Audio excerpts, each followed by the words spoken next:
அன்பிற்கும் நம்பிக்கைக்கும் உரிய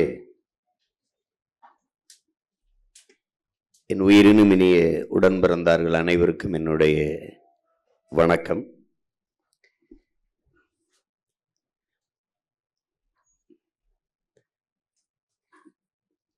நமக்கு முன்னாடி இருக்கிற இரண்டு பெரிய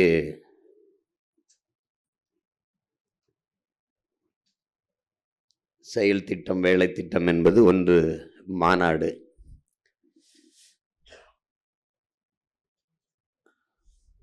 அதுக்கப்புறம் தேர்தல்.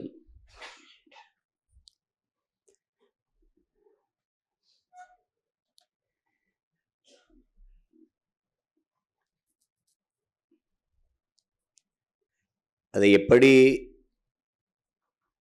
மாநாட்டை நடத்துவது, எப்படி தேர்தலை எதிர்கொள்வது என்றெல்லாம் நான் உங்களுக்கு விளக்க வேண்டிய அவசியம் இல்லை. முதுகலை படித்து கொண்டிருக்கிற மாணவர்களுக்கு இளங்கலை பாடம் அவசியமில்லை. ஒரு படையை நடத்தக்கூடிய ஆற்றல் பெற்றுவிட்ட நீங்கள் படை வீரருக்கான அடிப்படை பயிற்சி எடுக்க வேண்டிய தேவையில்லை. இங்கே பேசிய நம்முடைய தம்பிகள், குறிப்பாக அம்மா தமிழ்ச்செல்வி போன்றவர்களாம் சொன்னது, தம்பி திருமுருகன் எல்லாம் சொன்னது,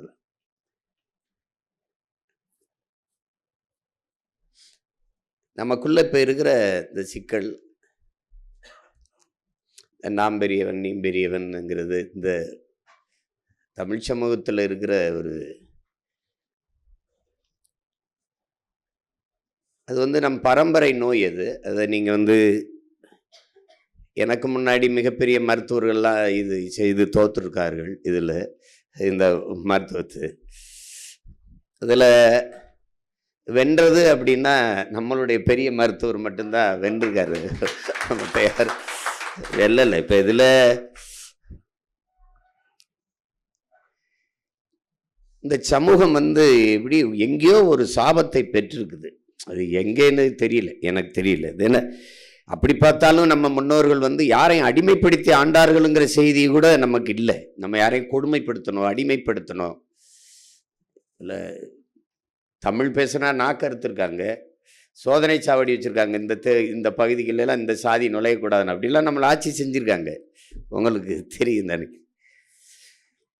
ரொம்ப பேரன்பும் பெருந்தன்மையும் கொண்ட வம்சாவளியில் வந்தவன் நம்ம.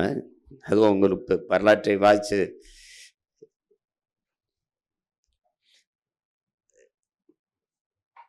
ஆழ்ந்து நம்ம இன வரலாறை வாசிக்கும் போது நமக்கு ஒரு வெறி வரும், கோபம் வரும். ஆனால் அதையும் தாண்டி ஒரு பொறுமையும் நிதானம் வரும். எப்படி விட்டுறக்கூடாதரா வென்றன். அது மாதிரி இந்த இடத்துல என்ன, மற்ற இனங்கள் எல்லாம் தனித்தனியாக வாழுது, ஆனால் கூடி செயல் செய்யுது. நம்ம மக்கள் கூடி வாழ்கிறாங்க, தனித்தனியாக செயல் செய்கிறாங்க, வேலை செய்கிறாங்க. அது ஒரு பெரிய பிரச்சனையாக இருக்குது இங்கே நமக்கு.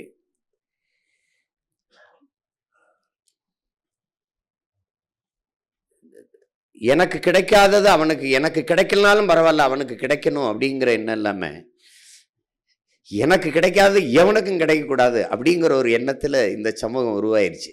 அது ஒரு பெரிய, அது எப்படி பார்த்தாலும் வியப்பு தான். என்னடா இப்படி ஒரு கூட்டத்தில் போய் நம்ம பிறந்திருக்கோம் அப்படின்னு. எதுவாகவும் ஒன்றா நிற்கல. இல்லை சாதியாவா அந்த கர்மத்திலேயாவது ஒன்றா நின்னமா இல்லை, இல்லை மதமாவா அதுலையாவது ஒன்றா நின்னமா இல்லை. சரி, எல்லாத்துக்கும் மேலானது இருக்கு மொழி, இனம், அதுலையாவது ஒன்றா நின்றோமா அதுலேயும் இல்லை. அதனால என்ன ஆகி போச்சு, மண்ணா போச்சு, ஒன்றும் இல்லை. இவன் வர்றான், இவன் மொழி சிறுபான்மைன்னு என்ன சொல்றது, பள்ளி கல்லூரி மருத்துவமனைக்கெல்லாம் அனுமதி பெற்றுக்கிறான். மொழி சிறுபான்மை அப்படின்னு, லிங்குஸ்டிக் மைனாரிட்டின்னு தான் எல்லா இன்ஸ்டியூஷனும் மெடிக்கல் காலேஜெலாம் ஆரம்பிச்சுக்கிறான், மருத்துவக் கல்லூரியெல்லாம். ஆனால் அரசியல் என்று வரும்போது இந்த நிலத்தில் தமிழர்களையே சிறுபான்மைன்னு அடிக்கிறான். வரலாற்றில் எங்கேயுமே மதத்தை வச்சு மனிதர்களை மதிப்பிடுவது இல்லை. ஏன்னா முதலில் தோன்றியது மொழி, இனமா சாதி மதமான்னு கேட்டிங்கன்னா முதலில் தோன்றியது மொழி இனம்தான். ரொம்ப பின்னாடி ஒரு 2100 ஆண்டுகள் தான். சரி, புத்தனே எடுத்துக்கிட்டாலும் அவன் தான் ரொம்ப மூத்தவனாக இருக்கான். அவனே விடுதாலும் 2500 ஆண்டுகள் இருக்கும். அதுக்கு பின்னாடி இயேசு அப்படிலாம் கிறிஸ்தவம்னு பார்த்தாலும் ஒரு 2000, இப்போ என்ன ஒரு 2000 ஆண்டு, 2200, நபிகள் ஒரு 1800 அப்படி இருக்கும். அதுக்கு பின்னாடி அதுக்குள்ள உங்களுக்கு தெரியும், தமிழர்களுக்கு பிறப்பு வழியே சாதி கிடையாது, தொழில் வழியே தான் குடி. அது பிறப்பு சாதிங்கிறது தமிழ் சொல்லு இல்லை. அதான் நம்முடைய தாத்தா புரட்சி பாவலன் சாதி தமிழ் இல்லை, தமிழனுக்கு சாதி இல்லைன்னு சொல்றாரு. எவ்வளவு வழி இருந்தா சொல்லுவார் பாருங்க, இருட்டறையில் உள்ளதடா உலகம், சாதி இருக்கின்றது என்பானும் இருக்கின்றானே தமிழான்னு பாடுறாப்புல. இன்னும் இருட்டில் கிடக்கிறாடா இந்த படுவாவின்றாப்புல. அவரே முதலியார் சங்கத்துக்கு தலைவராயிட்டாருன்னா கொடுமை தான். என்ன பண்றது, சகித்துக்கிறான் தமிழன், சகித்துக்கிறான். தமிழனுக்கு எப்பெருமே இல்லைனாலும் பரவாயில்ல, மலை போனா போட்டும், மதம் இருக்குல்ல, மொழி சத்து அது செத்துட்டு போட்டும், இன செத்துட்டு போட்டும், மணலெல்லாம் செத்துட்டு போட்டும், ஆறு போனா போட்டு, காடு போனா சாதி இருக்குல்ல, எது விட்டாலும் சாதியை விட்டுறக்கூடாதுன்னு நினைக்கிறேன். அதுலதான் இது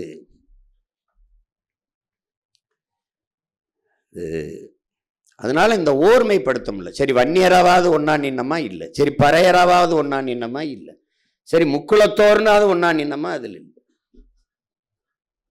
அதனால என்ன ஆயிருதுன்னா, தமிழ் சமூகத்திற்கு ஓர்மை இல்லாதனால வலிமை இல்லை, வலிமை இல்லாதனால அரசியல் இல்லை, அரசியல் இல்லாதனால அதிகாரம் இல்லை. அதனால அது சொந்த நிலத்திலேயே அடிமையா இருக்கு. எவன் சைத்தான், எப்படி சைத்தான்? நீ ஒரு ஒரு மொழி சிறுபான்மை இந்த நிலத்தில் தமிழர்களை நீ சிறுபான்மைன்னு சொன்னதை நம்பியிருக்கான் பாருங்க. இன்னைக்கு வரைக்கும் நம்பிட்டு இருக்கான் பாருங்க, இப்ப வரைக்கும் நம்பிட்டு இருக்கான். கிறிஸ்தவர் இஸ்லாமியருங்கிறது அவன் இருக்கான், இன்னைக்கு இருக்கான், இன்னைக்கு கிறிஸ்தவனா இருக்கான், நாளைக்கு இஸ்லாமிய மாறான், நாளைக்கு இந்துவா இருக்கான், நாளைக்கு கிறிஸ்தவனா மாறான். அதான் அவனுக்கு வழிபாடு என்பதும் உணவு என்பதும் உடை என்பதும் கல்வி தேர்வு என்பதும் அவரவர் உரிமை, அவரவர் விருப்பம், அதுக்கு தான் சுதந்திரம். இதைத்தான் நீங்க கும்பிடணும், இதைத்தான் செய்யணும் அப்படின்னு. உலகத்துல எவ்வளவு பெரிய கொடுமையான நாட்டில் இருக்கும் பாருங்க. மதம் அரசியல் செய்த அரசியல் என்பது பாருங்க, அரசியல் என்பது பாருங்க, ஒரு நாட்டில் குறிப்பிட்ட ஒரு மக்களுக்கு குறிப்பிட்ட ஒரு மொழி, குறிப்பிட்ட ஒரு இனம், குறிப்பிட்ட ஒரு சாதி, குறிப்பிட்ட ஒரு மதத்திற்கு இருக்க முடியாது.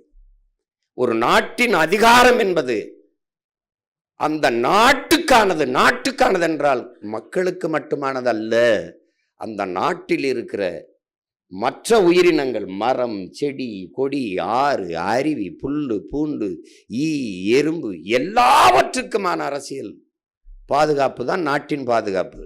அதுக்குள்ளதான் மக்கள் இருக்காங்க. அப்போ ஒரு நாட்டின் ஒட்டுமொத்த குடிகளுக்குமான ஆட்சி, ஒரு பொதுமையான அரசாட்சி, அதுதான் அறம் சார்ந்த ஆட்சி. ஒரு நாட்டில் ஒரே ஒரு ஒரு ஒரு ஒரு ஒரு வேளாண் குடிமகன் ஏழையா இருக்கான்னா அந்த நாடே ஏழை நாடுன்னு தான் மதிப்பிடப்படும்ங்கிறான். அப்படின்னா இந்த நாடு எவ்வளவு ஏழையான நாடுன்னு நீங்க யோசிச்சு பார்த்துக்கிறீங்க. இந்த நாட்டை நாடுனே கணக்கில் எடுக்க முடியாது.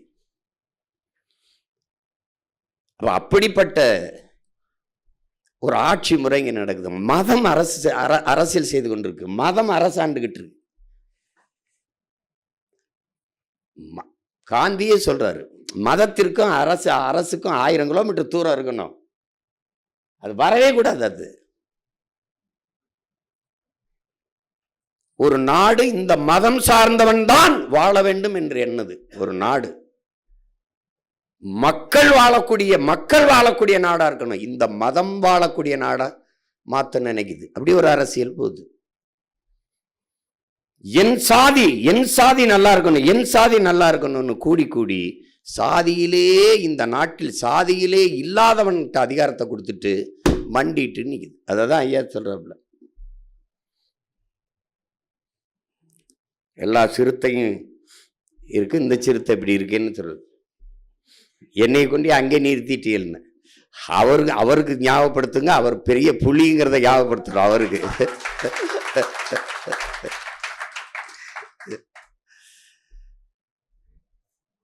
இதனால நாம் அந்த அரசியலை செய்ய வரலை, நமக்கு அது அரசியல் இல்லை. உங்களுக்கு விளங்கப்படுத்தியிருக்கேன், இந்த மாநாட்டில் கூட தெளிவாக விளக்கப்படுத்துவோம். நம்ம அது பெரிய வகுப்பு. ஏன்னா நம்ம அரசியல் அப்படி இல்லை, நம்ம உலக பொதுமைக்கான அரசியல்.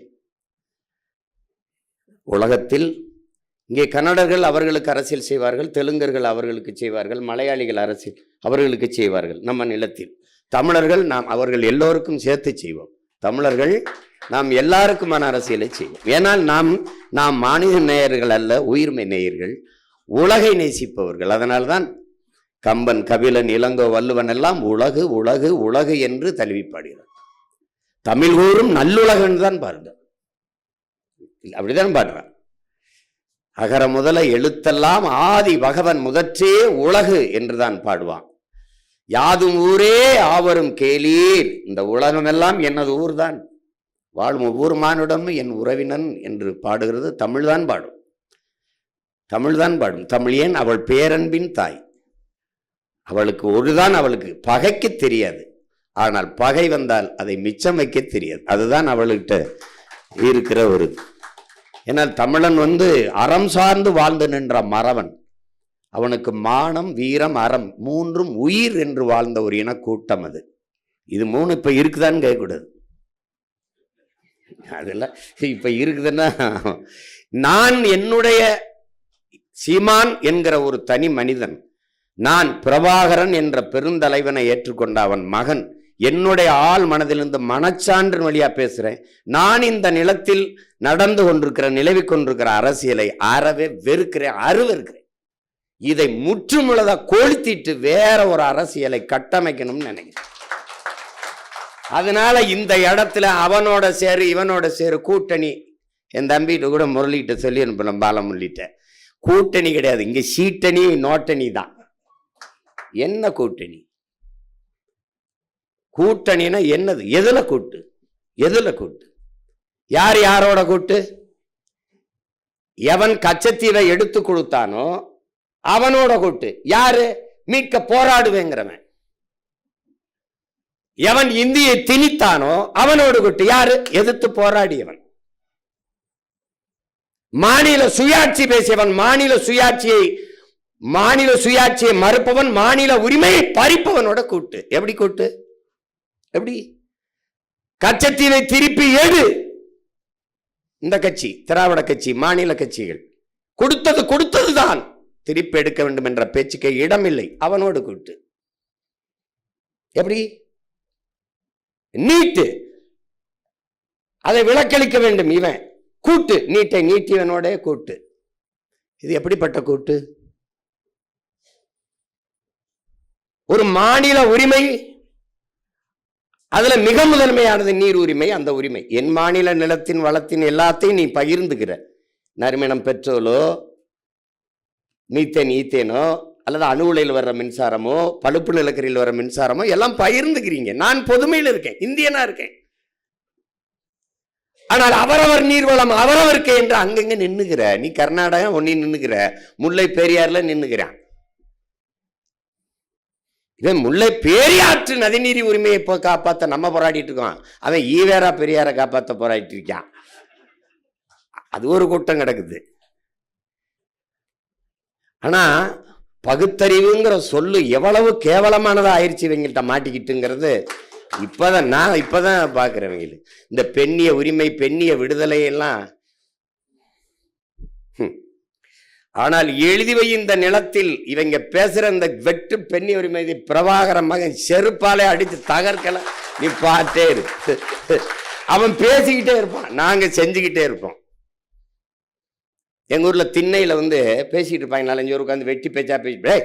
அவங்க விலங்காப்பைய வெட்டி பேச்சு வாடா, நமக்கு காட்டில் 1008 வேலை கிடக்கு, போய் உழுவம்டா வாடான்னு குழிப்பான் பாருங்க. அந்த வேலையை நாங்க செஞ்சுக்கிட்டு இருப்போம், அவர் உட்காந்து கருத்து சொல்லிட்டு இருப்பான். ஒரு எண்ணத்தை கண்ணையானா சமாளிக்கலாம், ஒவ்வொருவரும் எண்ணத்தை கண்ணையாவா இருக்கான்.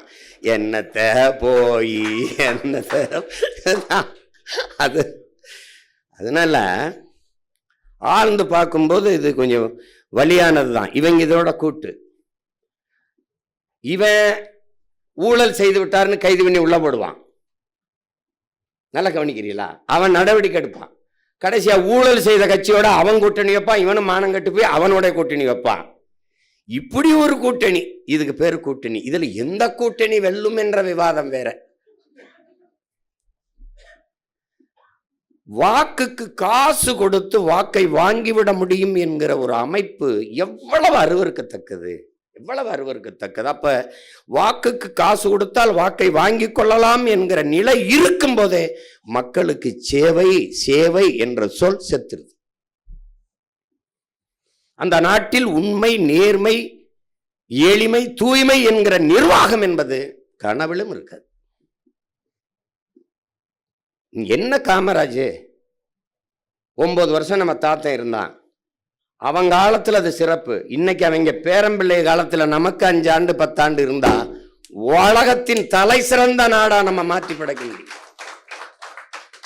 நீ அதே தான் 50 வருஷமா பேசிட்டு இருக்க, காமராஜ் ஆட்சி காமராஜ் ஆட்சின்னு. ஏன் அதுக்கு பின்னாடி வந்தாலும் காவாலி பயில் ஆயிட்டான்.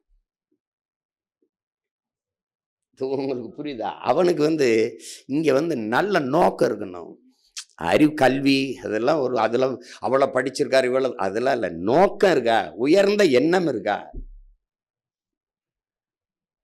என்ன பணக்காரனா இருந்தால் தான் சேவை செய்ய முடியுங்கிறியா? பாஞ்சாலங்குறிச்சின்னு படம் எடுக்கும்போது நான் அப்போ ஒரு காளையார் கோபுரத்தை எடுத்து போடணுன்னு அந்த சின்னவனே தென்னவனே அந்த பாட்டு ஒன்று இருக்கும். அதில் ஒரு பாட்டு இருக்கும். அதில் ஒரு பாட்டு எங்கள் பாட்டன் மருதுபாண்டி 2 பேரும் இது இப்போ ஒரு ஆலியார் அணைக்குள்ள வச்சு சிலையாக போட்டு எடுத்துட்டேன். கோபுரத்தை ஒரு காட்டிடணும்னுச்சு. இங்கேருந்து போகிறேன் கோபுரத்துக்கு காட்சி எடுக்கிறது. அப்போ ஒரு சின்ன ஒரு வண்டி கொடுக்குறாங்க. அதில் ஒரு கருவி மட்டும் இருக்குது, ஒளிப்பதி கருவி. நானும் ஒளிப்பதிவாளர் ஒரு தம்பியை, ஒளிப்பதிவோட ஒரு உதவியாளர் போய் எடுக்க போகிறோம். சொந்த ஊர் தான், வீட்டில் போய் கூட சாப்பிட்னா போயிட்டு உடனே திரும்பணும்னு உடனே எடுத்துகிட்டு அதிகாலையில் சூரியன் கிளம்பி அப்படி வரும்போது அங்கே நிற்கும் போது எடுத்துக்கிட்டு வரணும். அப்படியே எடுத்துகிட்டு திரும்பி வரோம். வரும்போது ஒரு கோயில் ஒரு குளம், ஊருக்கு பக்கத்தில் ஒரு குளம் இருக்குது. அதில் போய் அந்த மண் இப்படி எடுத்து வேப்பங்குச்சி இதெல்லாம் ஒடிச்சு பல் விளக்கிட்டு முகத்தை கழுவிட்டு அப்படியே போகிறோம். போயிட்டு இருக்கும்போது ஒரு அம்மா அப்படி இந்த கரையில் சாப்பாடை கொண்டுக்கிட்டு போகுது. ஒரு அம்மா, எனக்கு பாருங்கள் எவ்வளோ ஆளாகி இன்னும் அந்த தாய் கண்ணுக்குள்ளே இருக்கா. அப்படி போயிட்டு இருக்கும்போது எந்த ஊருப்பா என்னப்பா அப்படின்னு, இந்த மாதிரி வந்தம்மா அப்படி போகிறோம். இப்போ பல்லு விளக்கிட்டு இப்படி போறிய வாய் விழிச்சிட்டு சாப்பிட்டீங்களாப்பா அப்படின்னு கேட்குது அந்த அம்மா. எங்கள் ஊர் பாருங்க. அப்போ இல்லை இவ்வளவுக்கு வறண்ட நிலம், நாங்கள் சிவகங்கைக்காரன், மண் வறண்டுருக்கு, மனசு எவ்வளோ ஈரமாக இருக்கு பாரு. ஏயா சாப்பிட்டீங்களா யாருன்னு? இல்லைம்மா நான் போகும்போது அங்கிட்டு இனிமே போய் எங்கேப்பா 9-10 மணி ஆகிப்போச்சா, பசிக்க கறக்கமாக இருக்குமே, வாங்க உட்காருங்க இப்படி உட்காருங்க ரொம்ப. அப்போ ஒரு சட்டியில் பழைய சோறு வெஞ்சனம் அதெல்லாம் வச்சுருக்கம்மா. இது காட்டில் உழுதுகிட்டு இருக்காங்க உங்கள் அப்பா, அவருக்கு தான் எடுத்துக்கிட்டு போய்கிட்டு இருக்கேன். இப்போ நீங்கள் எங்களுக்கு கொடுத்துட்டு அப்பா பசி இருப்பேன். அது ஒன்றும் இல்லை, அந்த ஆள் பசி பொறுக்கும், நான் வீட்டில் திருப்பி போய் ஒரு ரெட்டு எடுத்துக்கிட்டு போயிடுவேன். எப்படி இருக்கு பாருங்க. இப்போ இதை விட இன்னொரு இது இருக்கு பாருங்க. சாப்பிட்டு இப்போ எங்கிட்ட பெருசாக ஒன்றும் பணம் இல்லை. அன்னைக்கு இதில் ஒரு 100 ரூபா ஏதோ இருந்தது, 100 ரூபா. அதை எடுத்து அம்மா இதை வச்சுக்கிறீங்களான்னு. ஆத்தாடி என்னையா நீ, இப்போ நீ உங்கள் அம்மாவுக்கு தினம் சாப்பிட்டு காசு கொடுத்தா போவியாயா அப்படின்னு கேட்டா பாருங்க ஒரு கேள்வி. எப்படி இருக்கு பாருங்க, எவ்வளோ காலம் ஆயிடுச்சுன்னு நினைவில் வச்சிருக்கேன் பாருங்க. ஒன்றும் வேணாம் ஐயா, இதெல்லாம் நீ என்ன என் பிள்ளைக்கு சாப்பாடு போட்டதில் எனக்கு என்ன காசு கொடுக்குற, நீ அதெல்லாம் வேணாம். ஒன்றும் இல்லை, நீ எந்த நாடு திசைக்கு போனாலும் எவ்வளோ பெரிய ஆனாலும் உனக்கு இங்கே ஒரு ஆத்தா இருந்தேன் அப்படின்னு நினைவில் வச்சுக்க, அது போதும்ட்டா. இன்னைக்கு நினைவில் வச்சிருக்கேன் பாருங்க. இங்கே எங்கே கல்வி இருக்கு, இங்கே என்ன இருக்குது?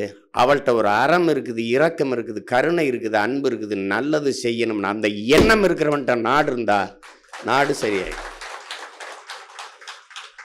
நம்ம தாத்தா சொல்லலையா, எழுத பறிக்க தெரியாதவன் ஏறு விட்டி சோறு போட்டான், எல்லாம் படித்தவன் நாட்டை கூறு போட்டான், அவன் சோறு போட்டான், அவன் கூறு போட்டான். இவன் இப்போ அதான் பண்ணிக்கிட்டு இருக்கான். ஒரு நாடு நமக்கு கற்பிக்குது, ஜிடிபி வளருது, அது அப்படி போகுது இப்படி போகுதுன்னு. இங்கே பாருங்க, நான் ஒன்று கேட்குறேன் உங்ககிட்ட. வேளாண் குடிமக்கள் கடனை தள்ளுபடி செய்து ஒரு அரசு தள்ளுபடி செய்து, எப்படிப்பட்ட அரசு ஆட்சி நடக்குது பாருங்க. வேளாண் குடிமகன் ஏன் கடனாளி ஆகிறாங்கிற கேள்வியை தமிழ்நாட்டில் நாம் தமிழர் கட்சி அவன் சீமானும் அவன் தம்பி தங்கையிலும் தவிர யாரும் எழுப்பல. ஏன் அவன் கடனாளி ஆகிறான்? யார்கிட்ட பதில் இருக்கு? நீங்க தான் சொல்லுங்களேன். மாணவர் கல்வி கடன் தள்ளுபடிங்கிற செய்தியை படிக்கிறீங்க. இப்ப தேர்தல் அறிக்கையில் அதிகமா படிப்பீங்க. கல்வி கடன் சரி, கல்வி ஏன்? கல்வியை நான் மாணவன், கல்வி மானுட உரிமை, கொடுக்க வேண்டியது அரசின் கடமை. அதை நான் கடன் வாங்கி படிக்கிற நிலைமைக்கு தள்ளியது. நான் ஒரு நாட்டின் வளத்திலே ஆகச்சிறந்த வளம் அறிவு வளம். அந்த அறிவு வளத்தையே நான் கடன் வாங்கி படிக்கிற நிலைமைக்கு தள்ளியவன். பதில் இல்லை. சரி, என்னுடைய கல்வி கடனை ஒரு தடவை தள்ளுபடி பண்ணிட்டேன். அப்ப மறுபடியும் அதை மாத்திரமா மறாண்டு மறுபடியும் தள்ளுபடி. எப்படி தள்ளுபடி? இந்த தள்ளுபடி என் கடனை தள்ளுபடி பண்ணிட்டேன். வேளாண் குடிமகன் ஏன் கடனாளி ஆகிறான்? ஏன்னா எவனும் உற்பத்தி செய்யற பொருளை அவனே விலையை தீர்மானிக்கிறான். வேளாண் குடிமகன் விளைவிக்கிற உற்பத்தி செய்யற பொருளுக்கு அவன் விலையை தீர்மானிக்க முடியல, வாங்குறவன் தீர்மானிக்கிறான். அதனால அவன் இழப்புல இருக்கான், கடன் ஆகிடுது. அப்ப வேளாண் குடிமகன் தள்ளுபடி ஆகிறான். ஒரு நாட்டில் வேளாண் குடிமகன் கடனாளி ஆயிட்டா அந்த நாடு நாடான்னு வச்சுப்பாரு. அது என்ன, சிகரெட்டு விற்கிறவன், புயலை விற்கிறவன், சாராயம் விற்கிறவன், கார் விற்கிறவன், செல்போன் விற்கிறவன் எல்லாரும் பணக்காரனா இருக்கும்போது எல்லா பயலுக்கும் சோறு போடுற உயிர் உணவாக இருக்கிற உணவை தருகிற, உயிர் தேவையா இருக்கிற உணவை தருகிற உழவர் குடி எப்படி கடனாளி ஆகிறான்? யார்கிட்ட பதில் இல்ல. வேளாண் குடிமகன் கடன் தள்ளுபடி, மாணவர் கடன் தள்ளுபடி, நீ வாங்கின 10 லட்சம் கோடி கடனை யாரு தள்ளுபடி செய்வார்? எப்படி இருக்கு பாருங்க. ஒரு நாடு 196 லட்சம் கோடி கடனை தொட்டுட்டு அந்த நாடு ஜிடிபியில் நான் வளர்றேங்குது. என்ன வளர்ற? கடன்ல வளர்ற. இந்த கடன் பட்டார் நெஞ்சம் போல் கலங்கினால் இலங்கை வேந்தம்மா. கடன் வாங்கிட்டா அந்த மனிதன் நிம்மதியா வாழ முடியாது. ரோட்ல துண்டை போட்டு எப்ப இழுப்பானோ முச்சந்தியில, எங்கே வந்து கதவை தட்டுவானோ, நல்லதாக தூங்க முடியாது. ராத்திரியில் விடிய காலத்தில் வந்து கடங்கார போய் கதவை தட்டிடுவானோ, ராத்திரி தட்டிடுவானோன்னு இருப்பான் பாருங்க, பதட்டத்திலே இருப்பான். அந்த மாதிரி இந்த நாடு. ஒரு நாடு கடன் பெற்றுச்சுன்னா அது பொருளாதார அடிமையாயிருது. பொருளாதார அடிமையானால் அந்த நாடு பெற்றிருக்க விடுதலை கிடையாது. எப்படி கொண்டு நிறுத்தி வச்சிருக்கான் பாருங்க. இப்ப நாம வந்து எப்படி பண்றது? 10 லட்சம் கோடி கடனை கட்டிடுறோம். எப்படி கட்டுறோம்? வட்டி மட்டும் 1 லட்சம் கோடி கட்டுது. நம்ம எப்படி கட்டுறோம்? ஏற்கனவே ஆட்சியில் இருந்த எல்லாரையும் தூக்குறோம், எடுத்து அதுல சித்தப்பா இருந்தார், பெரியப்பா இருந்தார், மாமா இருந்தார், மச்சா இருந்தார். போய அதுக்குன்னு நான் ஆள் வச்சிருக்கேன். என் தம்பி பூமி மாதிரி, எதை பத்தியும் கவலைப்படாது, போய ஏதோ பண்ணிட்டாங்க. அந்த கூட்டத்துல நல்லா எல்லாம் அருமையா இருக்கு, நாங்க உள்ள நுழைஞ்சோம், உங்க ஆளுக விடலைன்னு பத்திரிகையாளர்களான்னு. நம்ம எல்லாரையும் மதிச்சுதான் பண்ணுவோம். அது தெரியாம நடந்துருச்சு, மன்னிச்சுக்கிறீங்க. அந்த மாதிரி ஆளுகளை வச்சு வாயா, அன்னைக்குதான் உண்மையிலே பச்சை மட்டைக்கு வேலை இருக்கு. வச்சு வெளுத்தா ஏன்னா இந்த குவாரி ஓனர்னு இருந்தவங்களாம் யாரா, இந்த மணல் குவாரி ஓனர்லாம் யாரா, தூக்குடா வச்சு வெளுத்தம்னு வச்சுக்கிறீங்க, செட்டில் ஆயிரும். உங்களால் நம்ப முடியுதா பாருங்க, கடந்த 15-20 ஆண்டுகளில் மட்டும் 75 லட்சம் கோடி அடிச்சிருக்கான் தமிழ்நாட்டில் மட்டும். 75 லட்சம் கோடி ஒரு மாநிலத்தில் இந்த 20 ஆண்டுகளுக்குள்ளே. என்ன கொடுமை பாருங்க. இப்ப இந்த தேர்தலில் ஒரு தொகுதிக்கு 30 கோடி, அப்படின்னா 234 கவனோட தம்பி வருது. 7000 கோடி வச்சுக்கிறோம். 7000 கோடி வச்சுக்கிறோம். 7000 கோடி 7000 கோடி முதலீடு செய்து வெல்லுகிற ஒருவர் மக்களுக்கு சேவை செய்ய வருவாரா? எப்படி, என்ன நோக்கத்தில் வரும்? ஒரு முதலாளி முதலீடுன்னதே அது லாப தேவைக்குத்தான், சேவைக்கு இல்லை.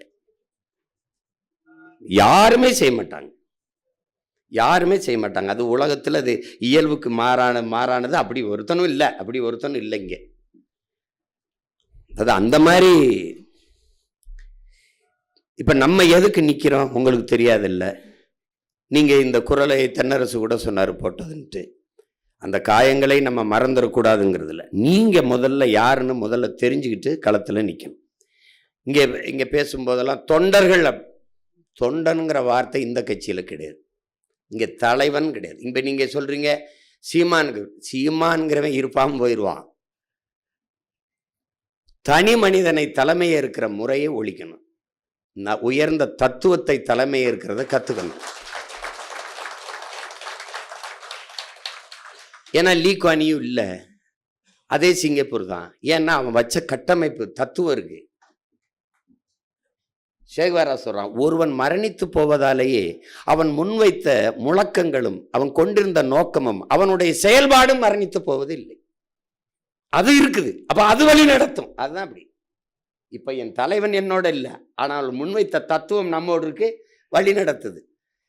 இது நம்ம ஒன்றும் இல்லையே, பல ஆயிரம் ஆண்டுகளா நமக்கு தத்துவங்கள் தான் இருக்குது, கருத்து இருக்குது, அறிவு செல்வம் இருக்குது.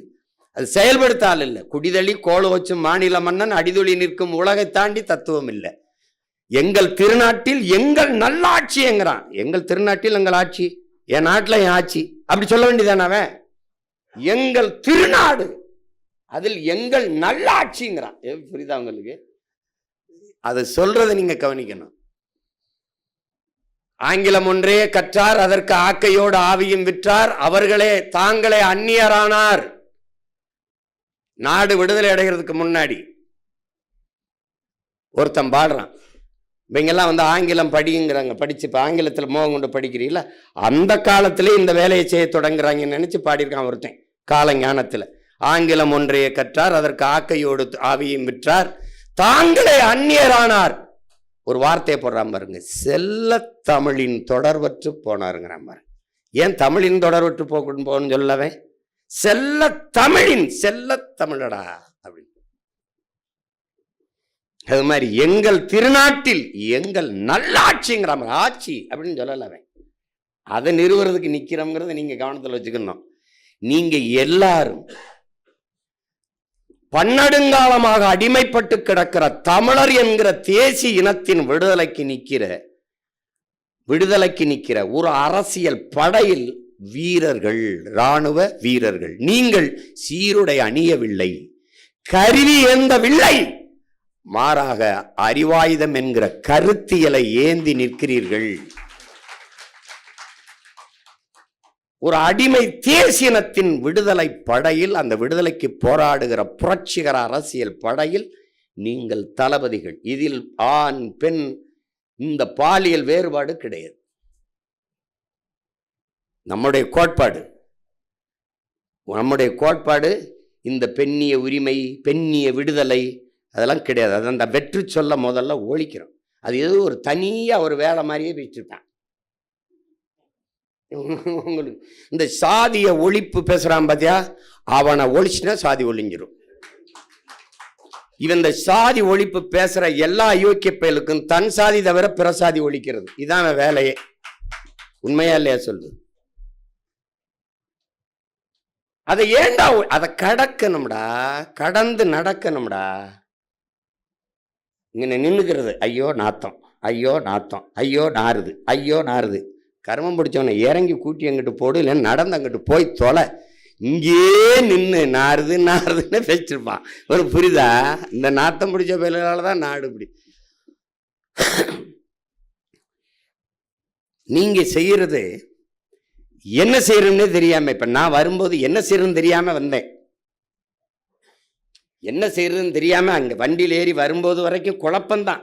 இங்க வந்து இறங்கியும் குழப்பம்தான். இப்படி என்ன செய்யறது ஒரு படபடப்பு நெஞ்சுக்குள்ள இருந்துகிட்டே இருக்கும். ஆனா ஒன்று மட்டும் சொல்லி விட்டாப்ல, நான் என்ன போய் செய்யறதுன்னு வந்து, நீங்க போய் இறங்குங்க, உங்களுக்கே தெரிய வந்துடும் என்ன செய்யறதுன்னு, அதை செய்யுங்க. என்ன பிள்ளை இப்போ இறங்கும்போது நான் கூட பல தடவை சொல்லியிருக்கேன், நான் என் வீட்டு வாலி விழுந்துருச்சுன்னு தான் கிணத்துக்குள்ள குதிச்சேன் எடுக்க. மூழ்கி போகும்போது தெரியுது என் பரம்பரையே உள்ளதான் கிடக்குது அப்படின்ட்டு. அப்புறமா தான் தெரிஞ்சு, முதல்ல என் இனத்தை கொண்டு விட்டான், என் இனச்சாவு இப்படி பண்ணிட்டாங்களே, நம்ம வச்சு நம்ம விடுதலை கனவை அப்படின்னு தான் இறங்கினேன். ஆனால் அப்புறமா தான் தெரியுது, இவன் எல்லாமே திட்டமிட்டு என் பரம்பரையை அவன் அழிச்சிருக்கான். என் மொழியை அழிச்சு, என் இனத்தை அழிச்சு, என் வரலாற்றை மறைச்சு, என் இலக்கியத்தை ஒழிச்சு, என் வழிபாட்டை அழிச்சு, மொத்தமாகவே என்னை முடிக்கிறேன்னு திட்டமிட்டுருக்கானவனை தான். இது வலுவா நின்றுட்டு இந்த வேர் எங்கடா இருக்குன்னு பார்த்தா அது வேறா இருக்கு, வெட்டா அப்படின்னு முடிவு. உனக்கு புரியுதுன்னு நினைக்கிறேன். ரொம்ப போட்டு குழப்பிக்காத. உன்னை கேட்பான், என்ன அவரு? டேய், ஒரே ஒரு கேள்விதான். உலகத்தின் தலை சிறந்த மொழி மட்டுமல்ல, முதன் மொழி என் தாய்மொழி தமிழ். அதை எந்த மொழியில் ஆய்வறிங்கன்னு மறுக்க முடியாது, எந்த தொல்பொருள் ஆய்வறிங்கன்னு மறுக்க முடியாது. இதைத்தான் நம்ம தாத்தா காகிதம் இல்லத்தவர்களும் சொல்றாங்க, எவனும் மறுக்க முடியாது. நன்கு கட்டமைக்கப்பட்ட உலக மொழிகளின் முதன்மையானது தமிழ். சீர், சந்தம், யாப்பு, அசை, தொடை, இப்படி நன்கு கட்டமைக்கப்பட்ட உலக மொழிகளில் ஒன்று. எம்மொழியின் துணையுமின்றி தனித்து இயங்கக்கூடிய ஒரு மொழி உலகத்தில் உண்டென்றால் அது தமிழ். அதனால உயர் தனிச்ச மொழி. மற்ற மொழிகள்லாம் வேற மொழியிலிருந்து சொற்கள் கடன் வாங்கணும். ஆனா எனக்கு இருக்கு, நான் பயன்படுத்துறது இல்லை. ஜன்னல்ங்கிறோம், சாளரம்னு இருக்குது இல்லையா? இப்ப இது மைக்குன்றோம், ஒளி வாங்கின்னு இருக்குது. எனக்கு எல்லாத்துக்கும் சொற்கள் இருக்கு, நம்ம பயன்படுத்துறல. அப்படிப்பட்ட மொழி. ஆகச்சிறந்த இலக்கியங்களை எங்கள் தாய்மொழியே கொண்டிருக்குது. எல்லா சமயங்களுக்குமான காப்பியங்களை கொண்டிருக்குது. அப்படிப்பட்ட ஒரு மொழி. நீ நினைச்சு பாரு, இன்னைக்கு முதுகலையில் ஆய்வமானவன் கூட குறை சொல்ல முடியாது என்னுடைய குரலை. எழுசீர்ல சொற்பிழை இல்லை, எழுத்து பிழை இல்லை, பொருள் பிழை கிடையாது. எங்க அவன் என்னங்க இப்படி எழுத்து பிள்ளையா பாடியிருக்கா, அப்படி பொருள் பிள்ளையா பாடியிருக்கா, கம்பன் என்னங்க இப்படி பாடியிருக்கா, பாட முடியும், சொல்ல முடியாது. அதுல நீ என்னத்தை வியக்கணும், எதை கண்டு பார்க்கணும், எதை இப்படி யோசிக்கணும், அவனுக்கே வேண்டாம் தமிழ் படிப்பிச்சு கொடுத்துருப்பான். இவ்வளவு செழுமையான இலக்கியத்தை நெறியை ஒருத்தன் படைக்கிற அளவுக்கு அவனுக்கு எப்படா இவ்வளவு புலமை வந்தது? அதை பார்த்தீங்கன்னா அவனை அதை தேடி போனீங்கன்னா 5000 ஆண்டுகளுக்கு மூத்த இலக்கண நூல் தொல்காப்பியம்னா அவனுக்கு இவன் படிப்பிச்சிருப்பான். அப்படி தேடி போனீங்கன்னா அவனே என்பனார் புலவர்னு 100 இடத்துக்கு மேல சொல்றான். என்பனார் புலவர் அவனே. அவனுக்கு முன்னாடி எனக்கு முன்னாடி நிறைய பேர் இருந்திருக்காண்டாங்கிறான் அவனே. அந்த மொழியை என் உயிர் மொழியை, என் தமிழை சனியன் ஒளி என்று சொல்றாங்க. அத ஒரு கேள்வி நமக்கு வருது. இத தெலுங்குல என்ன இருக்கு? ஒளி. கன்னடத்துல என்ன இருக்கு? சனியன் ஒளி. இது மலையாளத்தில் என்ன இருக்கு? கர்மாத ஒழிச்சு விடு. அப்படி சொல்லிட்டு ஒருத்தன் உயிரோட நடமாடி இருக்க முடியுமாங்கிற கேள்வி நீ எழுப்பி பார்க்கணும். தமிழ்ல என்ன இருக்கு? சனியன், அத ஒளி. அது ஒரு காட்டு மிராண்டி மொழி. அதை படிச்சா வேலை கிடைக்குமா? அந்த தமிழா உன்னைய படிக்க வச்சது தாய்ப்பால் பைத்தியங்களே. எப்படி இருக்கு பாருங்க. அதை படித்தால் பிச்சையோட எடுக்க முடியாது. இதுதான், இது ஒருத்தருடைய கருத்து. திருப்பி தமிழர் அரசு என்று பேசுவதெல்லாம் இன எழுச்சிக்கு எதிரானது. உங்ககிட்டே கேட்கிறேன், இது எந்த இன எழுச்சிக்கு எதிரானது? தமிழர் அரசு என்றெல்லாம் பேசுவது இன எழுச்சிக்கு எதிரானது என்றால் எந்த இன எழுச்சிக்கு எதிரானது? நீங்க சொல்லுங்க. அப்படின்னா எப்படி? அப்ப தமிழர் அரசு என்று பேசுவது இன எழுச்சிக்கு எதிரானது என்றால் தமிழர் அரசு என்று பேசுவது என் இன எழுச்சிக்கு உரித்தானது, உரியது. அதான் நாங்க பேசுறோம். இப்ப புரியுதா உங்களுக்கு? எவன் என்னுயிர் தமிழ் சனியன் அதை ஒளி என்று சொன்னானோ அவனை ஒழிக்கணும். இவ்வளவுதான் கோட்பாடு. போட்டு அப்படி சொல்றார், இப்படி சொல்றான். அவனுக்கு எதையுமே அறுக்கணும், தாலி அறுக்கணும், கற்பப்பை அறுக்கணும். இது ஒரு சீர்திருத்தம். எப்படி இது ஒரு சீர்திருத்தம்? திருமணமே பண்ணிக்கொள்ளக்கூடாது, குழந்தை வரனா பெத்துக்க. Enjoyment without responsibility. எந்த பொறுப்பும் இல்லாம நீ உன்னுடைய ஆசையை தீர்த்துக்கிட்டு போ. இது சமூக சீர்திருத்தம். இதை ஏற்றுக்கு பாருங்க ஒரு தமிழ் சமூகம். நீ ரொம்பவெல்லாம் கோட்பாடு வச்சுக்காத. தகப்பன் என்பவன் உனக்கு பெத்தவனா இருக்கணும், தலைவன் என்பவன் உன் ரத்தவனா இருக்கணும். இங்க பார், தகப்பனையும் தலைவனையும் கடன் வாங்க கூடாது. அது தன்மான இழப்பு. டேய், எங்க அப்பன் கருப்பா இருக்கிறான், அம்மத்தலமா இருக்கு, குள்ளமா இருக்கான், அடுத்த வீட்டுக்காரன் உயரமா இருக்கான், வெள்ளையா இருக்கான், அதனால அவனை அப்பன்னு சொல்ல முடியாது. அது எவ்வளவு மான இழப்போ அப்படி ஒரு இழப்பு. எனக்கு என்னடா கன்னடன் தலைவனா இருக்கிறது? என் ரத்தத்திலே, என் இனத்திலே ஆயிரக்கணக்கான ஆன்றோரும் சான்றோரும் இருக்காண்டா. என்னடா செக்கு யுத்தவனை விட சிறந்த தலைவன் இருக்கானடா. அயோத்திதாசன், ரெட்டமலை, MC ராஜாவை தாண்டி தலைவர் இருக்கானடா. ஜீவானந்த சிங்காரவேலரை தாண்டி தலைவர் காணா எனக்கு? சொல்லு, நீ சொல்லு. நீ என்ன பெரியார்னா? அங்க ஈழத்து பாவேந்தன் புதுவை ரத்துனதரை பேசியிருக்க. அங்க ஈழத்துல ஈழ விடுதலையை முதலாக ஆதரித்து பேசிய தமிழ் பெரியார் யாரு? பெரியார் கியாபே விஸ்வநாதன் நம்ம தாத்தா பேசியிருக்காப்ல. சொல்லுங்க தம்பி, நீ நீ இங்க இவர பெரியார் இருக்கா? யார உங்க ஐயா ஈவேராவ? அவரு ராஜாஜி இருக்காருல்ல, ஆரிய எதிர்ப்புப்பா, ஆரிய எதிர்ப்பு. ராஜாஜியை பெரியார், யாரு? ராஜாஜியை பெரியார்னு எழுதியிருக்காப்ல. இப்ப எந்த பெரியார்? நம்ம பெரியாருப்பா.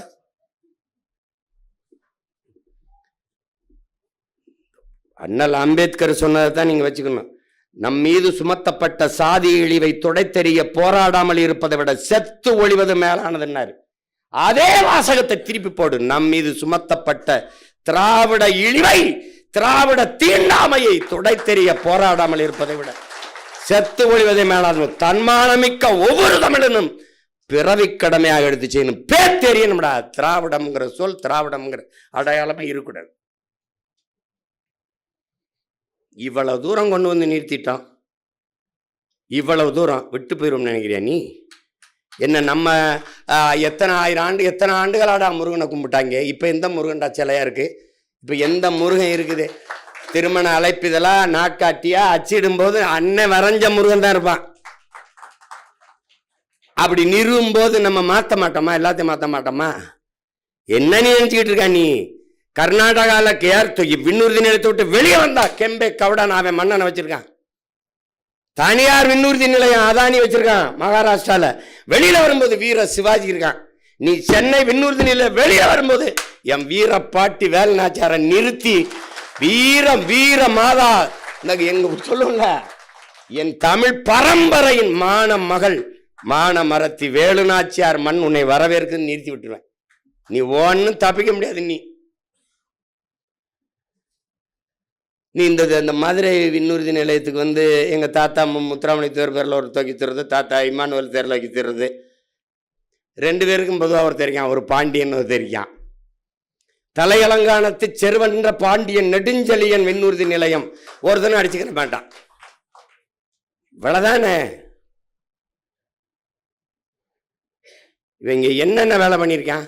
இந்த போத்தீஸ்க்கு ஏற்ற மாதிரி பல 100 கோடியில் ஒரு மேம்பாலம் இருக்கு. போ, அந்த மேம்பாலத்துக்கு பேர் என்ன? ஜே அன்பழகன் மேம்பாலம். யாரு ஜே அன்பழகன்? யாரா சொல்லு. எங்க அண்ணனுக்கு ரொம்ப நெருக்கமான நண்பர் பையன். அவர் இந்த நாட்டுக்கு என்ன செஞ்சிருக்காப்ல? அவ்வளவு. திமுகவின் மாவட்ட செயலாளர், சட்டமன்ற உறுப்பினர். அவருக்கு மேம்பாலம். இங்கே எதுக்கு சவுந்தரபாண்டியன் நாடார் இருந்தால், நடேசனார் எதுக்கு இருந்தார், இந்த நடேச முதலியார் எதுக்கு இருந்தார், இந்த அயோத்திதாசர், ரெட்டமலை சீனிவாசன், MC ராஜா, சிங்காரவேலர், இந்த ஜீவானந்தம், இவங்கெல்லாம் எதுக்கு இருந்தாங்க முன்னவங்க? ஏன் அவங்க பேரெல்லாம் அதில் வச்சா தகுதி இல்லையா? அதுக்கு அடையாளத்தை மறைப்பது. எங்கே சுத்தினாலும் உங்களுக்கு ஒன்று தான் இருக்கு. நீங்க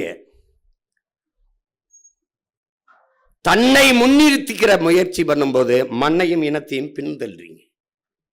நீங்கள் பிறந்த உங்கள் மண்ணையும் இனத்தையும் முன்னிறுத்தும் போது உங்களை பற்றி நீங்க இங்கே நிற்கிறேன், என் பேர் அங்கே இருக்கு, என்னை முன்னாடி உள்ள பின்னாடி உள்ள அதெல்லாம் வராது. ஒரு லட்சியவாதிக்கு அதெல்லாம் என்ன தோணாது. உலகம் முழுமைக்கும் இருக்கிற தத்துவங்கள் என் அன்பிற்குரியவர்களே, கைகட்டி வேலை செய்ய தயாராக இல்லாதவன் கை நீட்டி கட்டளை எடுக்கிற தகுதியை பெறமாட்டான். உங்களுக்கு புரியுது நினைக்கிறேன். எது ஒன்றையும் இழக்க தயாராக இல்லாதவன் பெரிதொன்றை அடைய முடியாது. தன்னை தாழ்த்தி கொள்ள தயாராக இல்லாதவன் தலைமை ஏற்கிற தகுதியை பெறமாட்டான். நல்ல மாணவன் தான், நன்றாக கற்கிற நல்ல மாணவன் தான் நல்ல ஆசிரியராக ஆக முடியும். நான் பள்ளிக்கூடமே போக மாட்டேன், நான் படிக்கவே மாட்டேன், ஆனால் என்னை பேராசிரியர் ஆக்குனா அது எம்பிட்டு பெரிய சேட்டை அயோக்கியத்தனமோ அப்படிப்பட்டதை ஒரு வேலையும் செய்ய மாட்டேன். என்னை மாநிலத்தில் போட்டு யாரும் இங்கே கோழி குண்டு அடித்து கிச்சு கிச்சு தாம்பலம் ஆடிக்கிட்டு இருக்க பிள்ளைகள் கிடையாது. 3 சீட்டு 4 சீட்டு ஆடுற ஆட்டமும் கிடையாது. இங்கே தேவையில்லாமல் ஒருத்தரை நீக்கிறதுக்கோ தேவையில்லாமல் ஒருத்தரை சேர்க்கறதுக்கோ அப்படிலாம் இங்கே யாரும் மனநோய் கொண்ட பைத்தியங்கள் இங்கே யாரும் உட்கார்ந்துருக்கல. ஒரு தேசியன விடுதலை என்கிற புனித கனவை கொண்டு நிற்கிற போராளிகளின் கூட்டம் இது. மாசேத்துங் சொல்றாருல, நாங்கள் வன்முறை மீது தீராத காதல் கொண்ட மனநோயாளிகள் அல்ல. அதே தான் நாங்கள் சொல்றேன். நாமல் இதெல்லாம் இது நம்ம நோய் இல்லது, நாம் தேசியன விடுதலைக்கான போராளிகள், புரட்சியாளர்கள். அதனால இந்த இதெல்லாம் இல்லை. நான் என்ன சொல்றேன், உங்கள்கிட்ட திரும்ப திரும்ப சொல்றேன், இந்த பயணத்தை நான் சரியாக கொண்டு போவேன், வழிநடத்தின் நம்பிக்கை இருந்தால் என் பின்னாடி தொடரலாம், பின்தொடரலாம். இல்லைன்னா விலகி நின்றலாம். நீங்கள் வெளியில போய் வைக்கிற விமர்சனங்கள் எல்லாம் என்னை சிதைக்கும், எங்களை சிதைக்கும் என்று நினைத்தால் அது உங்களுடைய அரப்பு புரிதல் குறை. அது எங்களை எப்போதும் செதுக்கி கொண்டிருக்கும், வெறியேற்றி கொண்டிருக்கும். இந்த அயோக்கியப்பெல்லாம் போய் என்ன பேச்சு பேசுறான் பாரு, இவனுக்கு எதிராக வென்று காட்டணும்டா, இவங்களை ஒழிக்கிறதுக்காவது வென்று காட்டணும்டா. அதனால அதெல்லாம் எங்களுக்கு தெரியும். உளியின் வழி தாங்காதவன் சிலையாக முடியாது, புண்படாதவன் பண்பட முடியாது. புல்லாங்குழலே சான்று. அது நெருப்பில் காய்ச்சிக்கிட்டு அந்த கம்பியை கொண்டு அதில் ஓட்டையை போடும்போது அது உடம்பு சூடு தாங்களேன்னா அது எப்படி இனிமே ஈஸியே தரக்கூடிய புல்லாங்குழலாக மாறும். நான் பல முறை சொல்லிட்டேன். முந்தி கொண்ட முதல்கள் கோயிலின் படிக்கல்லாக இருக்குது, கடைசி வரை காத்திருந்தகள் தான் கலசம் ஏறுதுன்னு. கோயிலில் சிலையாக இருக்கிறதும் ஒரே மலையில் வெட்டப்பட்டது தான். படிக்கல்லா வாசலில் ஏறும்போது மிதிபடுற கல்லும் ஒரே இதில் வெட்டப்பட்டது தான். அப்போ என்ன பண்ணுது, கோயில் நட சாத்திட்டு போன பிறகு, குறுக்கல் போன பிறகு இந்த வாசலில் கிடக்கிற கல் அந்த உள்ளே இருக்கிற சிலை இருக்கிற கல்லுக்கிட்ட பேசுது, டே மச்சான், 2 பேரும் ஒன்றா தானடா ஒட்டி இருந்தோம், என்னடா என்ன போகிற வரலாம் மிதிச்சுட்டு போகிறான், உடனே விழுந்து பாலாபிஷேகம் பண்ணுறான், நெய் அபிஷேகம் பண்ணுறான், விழுந்து மாலையை போடுறான், விழுந்து கும்பிட்றானடா, எல்லாரும் உன்னை வணங்குறான், என்னை மிதிக்கிறானடா, என்னடா கொடுமைன்றான். அதெல்லாம் ஒன்றும் கொடுமை இல்லை மச்சான், நீ அந்த மலையில் ஒன்றா தாண்டா ஒட்டிக்கிட்டு கட்டிக்கிட்டு தாண்டா இருந்தோம், அவன் 2 அடி அடித்தவொடனே டப்புன்னு நீ விழுந்துட்டாடா, வழி தாங்காமல் கீழே விழுந்துட்டா, உன்னை தூக்கி கீழே போட்டு மிதிச்சுக்கிட்டு இருக்கான். நான் பாடுறா, அப்படியாடா, இந்த மூக்கு இருக்கு பாடுறா மச்சான், இதுக்கு 3000 அடி வாங்கியிருக்கேன்டா. இந்த கண்ணு பாடுற கணக்கில்லாத அடிடா, கணக்கில்லாத அடி. இந்த காது ஐயோ அடிச்சாம்பார் அடி. அது மாதிரி இந்த உடம்புல பாடுற அந்த கை காலு வலி, உடம்பு பூரா வலிடா மச்சான். அந்த ஊழியின் வழி தாங்கி நான் நின்னதுனால மக்கள் வழிபடுற இடத்துல இருக்கேன், நீ வழி தாங்காம விழுந்ததுனால மிதிபடுற இடத்துல இருக்க. இதுதான் வாழ்க்கை. இதை புரிஞ்சுக்கணும். நீங்க உங்களுக்கு பொறுப்பு வரணும்னா நீங்க வரலாற்றை படிச்சீங்கன்னா அது உங்களுக்கு பொறுப்பு வந்துடும். அது நமக்குன்னு ஒரு வரலாறுன்னு இல்லை, செய்திகள் இலக்கிய சான்று தான் இருக்கு. நம்ம எடுத்து சொல்கிறோம். நீங்கள் கண்ணு முன்னாடி நம்ம இனச்சாவை பாருங்க, இன்னைக்கு நம்ம நிலமும் மக்களும் நிற்கிற நிலைமையை பாருங்க. எந்த உரிமையும் இல்லை, காற்று இல்லை, நீர் இல்லை, நஞ்சில்லாத உணவு இல்லை. பிறக்கிற குழந்தை ஏன் புற்றுநோயாக பிறக்குது, புற்றுநோயோட பிறக்குதுங்கிற கேள்வியை எழுப்புனீங்கன்னா உங்கள் பொறுப்பும் கடமையும் உங்களுக்கு உணவு வந்துடும். இப்போ அந்த இடத்துல போட்டி இருக்கணும். தம்பி சொல்கிறான், அந்த தொகுதியில் 400க்கு மேற்பட்ட இதை கொடுத்துட்டாங்க, ஏதோ தேனியில் ஏதோ ஒரு இதில் சொன்னான், போடியில் கொடுத்துட்டாங்கன்னு. அது மாதிரி போட்டி போடும். இன்னும் BLA 2 அந்த இதை கொடுக்கறதுக்கெல்லாம் பொறுப்பு வரணும். பொறுப்புன்னு சொல்கிறது காரணம், பொறுப்பாக அந்த வேலையை செய்வார்கள், அதனால் அவர்கள் பொறுப்பாளர்கள் அப்படின்னு போடுறோம். நீங்கள் அந்த இடத்துல பொறுப்பாக இல்லைன்னா அந்த வேலை பொறுப்பற்று போயிடும். இதெல்லாம் உங்கள் அடிப்படை கடன் வேலை. அதான் ஒவ்வொரு தரையும் நினைவூட்டிக்கிட்டு இருக்க வேண்டியிருக்கு. ஏப்பா அதை கொடுத்துட்டீங்களா, ஏப்பா அதை செஞ்சிட்டீங்களா. 2வது, உங்களுக்கு இந்த மாதிரி என் தம்பி சொன்ன மாதிரி மிக வேலையை எளிதாக பிரித்து கொடுத்தேன். இந்த தென்னரசு கூட சொன்னார், நீங்கள் மொத்தமாக இருக்க முடியாது, வளர்கிற பிள்ளைகள் நம்ம எளிய சுமை. ஆமாம், இனிய இனிய இனிய பயணம், அது எளிய சுமை அப்படின்னு நான் சொன்னேன். வேலையை சிறிதாக்கு, வெற்றியை எளிதாக்குன்னு பிரித்து கொடுத்தேன். அந்த வேலையை சிறிதாக்குறது என்னன்னா, நீங்கள் யாராவது இருங்க, உங்கள் வாக்ககத்துக்கு போயிருங்க. நீங்கள் மாநிலத்தில் ஒருங்கிணைப்பாருங்க, மண்டலத்தில் இருங்க, இளைஞராக இருங்க, இல்லை மாணவர் பாசம், மீனவர் பாசனம், மகளிராக, உங்கள் வாக்ககம் எது, நீங்கள் எங்கே ஓட்டு போடுவீங்க அந்த இடத்துல போய் நின்றுக்கிறீங்க. உங்களோடு வேலை செய்ய ஒரு 8 பேரை குறைஞ்சது சேர்த்துக்கிறீங்கன்னு சொல்லுது கட்சி, 10 பேரை கூட சேர்த்துக்கிறீங்க, 8 பேர் அது சேர்த்துக்கிறீங்க. அது ஒரு பூத்து ஏஜென்ட்டுனோ வாக்கக முகவர்னோ அந்த கட்சி சொல்ல விரும்பலை. கிளை என்று சொல்ல விரும்புது. அந்த கிளையை கட்டிக்கிட்டு நில்லுங்க. உங்கள் இலக்கு ஒன்று வச்சுக்கிறீங்க. என் வாக்குகத்தில் வெற்றி வாக்கு என் இலக்கு, இவ்வளவுதான். நீங்க அங்க போய் இது திமுக நிக்குது, அதிமுக நிக்குது, அது எவன் நிக்கிறான்ல, நான் நிக்கிறேன் இங்க, அதுதான் இங்க. ஏன் நீ புலி 1000 விலங்குகளோட நின்னாலும் தனிச்சு நிக்கிற திமிரோட நிக்கும். தனியா நிக்கும். 1000 மிருகம் சுத்தி நின்னாலும் புலி தனியா நிக்கும். தனித்து நின்றாலும் 1000 மிருகங்களோடு நிக்கிற திமிரோடு நிக்கும். அப்படி நீ அங்க போய் நின்னுக்கணும். நீ ஏன் நீ வந்து நாடே வெல்லணும்னு நீ நினைக்கிற? அது உன் வேலை இல்லை. நாடே தோத்தாலும் சரி என் தொகுதியில் நான் வெல்லுவேன். அது யாருக்கு வேணும்? ஒவ்வொரு வீரனுக்கும் வேணும். என் தொகுதியை தோற்றாலும் சரி என் வாக்ககத்தில் நான் வெல்லுவேன். அப்படி ஒவ்வொரு வீரனும் முடிவெடுத்து விட்டால் தொகுதி வெல்லும், நாடு வெல்லும். இவ்வளவுதான். That's all your honour. தலைவர் என்ன சொல்றாரு? எவ்வளவு எத்தனை கிலோமீட்டர் பயணமானாலும் ஒரு காலடி தடத்தில் தான் தொடங்கி ஆகணும். நம்ம ஊர்ல சொன்ன 1 1 100 ஒருமிக்க 100 நம்ம ஊர்ல 1 போட்டுதான் அப்புறம் 1 லட்சம் போடணும். நீங்க எடுத்தோடனே 1 லட்சம் அப்படி பண்ண முடியாது. இதை தான் மார்ட்டின் லூதர் கிங் நமக்கு என்ன சொல்றான்? நீ ஏண்டா மொத்தமா அப்படி பார்த்து 100 படிக்கட்ட பார்த்து இப்படி பார்த்துக்கிட்டு இருக்கடா, கிறுக்கு பல இப்படி பாரு, 5 படி தாண்டா இருக்கும் என்ன சொல்றான்? நேரம் இப்ப நான் பார்த்தா எனக்கு 5 படி இருக்கு. ஏறி அங்க போயிட்டேன்னா அங்கிருந்து பார்த்தா 5 படி தான் இருக்கு. இப்படி அப்பா 100 படி அப்படி பார்க்காதடா பைத்தியக்காரப்பல. முதல்ல நம்பிக்கையோடு ஒரு படியில் முதல் அடியை எடுத்து வைடாங்கிறான். அதுதான் இப்ப. அப்ப உன் வேலை என்ன? போப்பாங்க. நாளைக்கு அவர் கேட்பாரு, என் பூத்துல இந்த பாருண்ணே அண்ணே வெற்றி ஓட்ட தொட்ட, என் பூத்துல அதிக வாக்கு.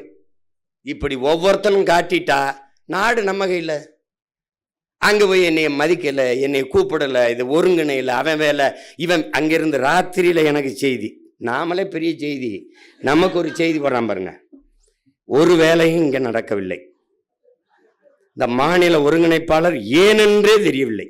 அவர் அங்க நான் எவனை பிடிச்சி எழுப்புறது போட்ட ஏப்பா அந்த ஒருத்தர் இருக்கான்ல ஊருக்கு இழைச்சவன் பிள்ளையார் விழாண்டி மாதிரி, இந்த பாக்கியராஜா அதை கவனிக்கிறான்னு போட்டு எப்பா அதை பாருப்பா, எப்பா ஏய் அது என்ன பாருப்பா.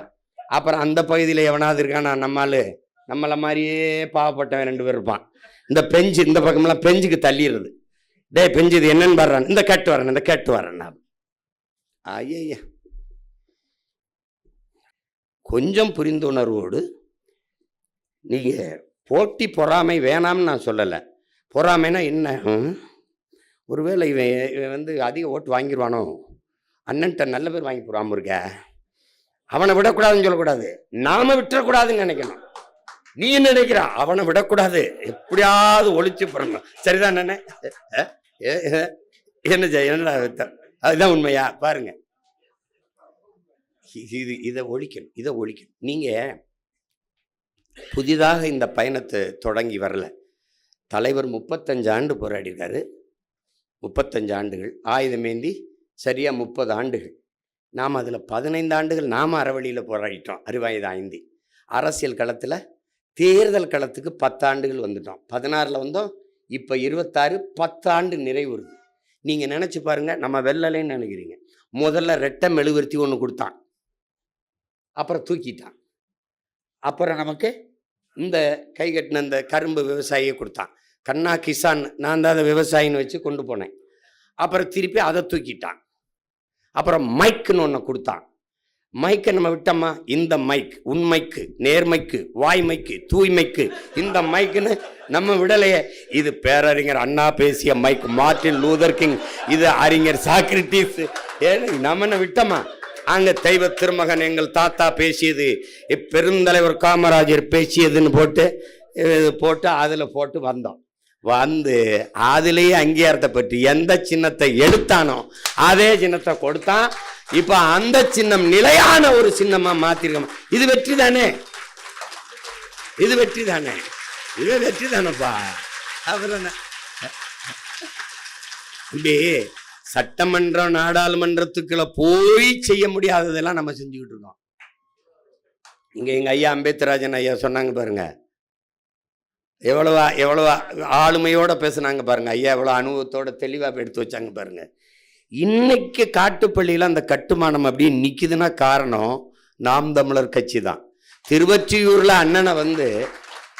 அண்ணனை திட்டமிட்டு அவன் தோக்கடிக்க வேண்டிய தேவை இருந்ததுனா, இவன் வென்றுட்டானோ கொண்டுட்டான்னு தான் அங்கே இவனை தோக்கடிக்கிறான். நம்மை வீழ்த்த துடிப்பார்கள், ஊடகங்கள் மறைக்கும். காரணம் கார்ப்பரேட் கூட்டாண்மை முதலாளிகளுக்கு எதிரானவர்கள் நாம், நிலத்தின் வளத்தை கொள்ளையடிப்பவர்களுக்கு எதிரானவர்கள் நாம். அதனால நம்மளை வளர விடக்கூடாதுன்னு நினைப்பான். நம்மை மட்டும் இல்லை, எவனவன் என் மொழி, என் இனம், என் நாடு, என் மக்கள், என் மலை, என் காடு, என் அருவின்னு பேசுறானோ அவனெல்லாம் ஒழிப்பான். அப்படிதான் தலைவரை ஒழிச்சான், அப்படிதான் கடாஃபியை ஒழிச்சான், அப்பதான் அதிபர் முபாரக் ஒழிச்சான். அப்படிதான் எல்லா இப்போ ஈராக் எதுக்கு இப்போ அடிச்சு அவன் நான் தான் செயல் அதிபர்னு எதுக்கு போடுறான்? இப்படிதான். ஏன்னா என் நிலம், என் வளம், என் மக்களுக்கு நின்னான்னா வளவேட்டைக்கு நிற்கிறவன் அடிப்பான். உங்களுக்கு புரியுதுன்னு நினைக்கிறேன். இதுதான் இங்க இருக்கிற சிக்கல். அப்ப அதனால நம்ம இதையெல்லாம் தாண்டி அவன் எதுக்காக நம்மளை வீழ்த்த நினைக்கிறானோ நம்ம அதுக்காக தான் நம்ம வெல்ல நினைக்கிறோம். அதுல கவனமா இது பண்ணும். நீங்க செய்யற வேலை ஏதோ சின்ன வேலை கட்சின்னு நினைக்கிறீங்க. நீங்க இப்ப நமக்கு கூட்டணி வைக்கிறதுக்கு எவ்வளவு நேரம் ஆயிரும்னு நினைக்கிறீங்க? எவ்வளவு நேரம் ஆயிரும்னு நினைக்கிறீங்க? எனக்கே கூட அவங்க பேசும்போது என்னடா ரொம்ப கஷ்டமா இருக்க, போயிடுவோமான்னு கூட கேட்கும்.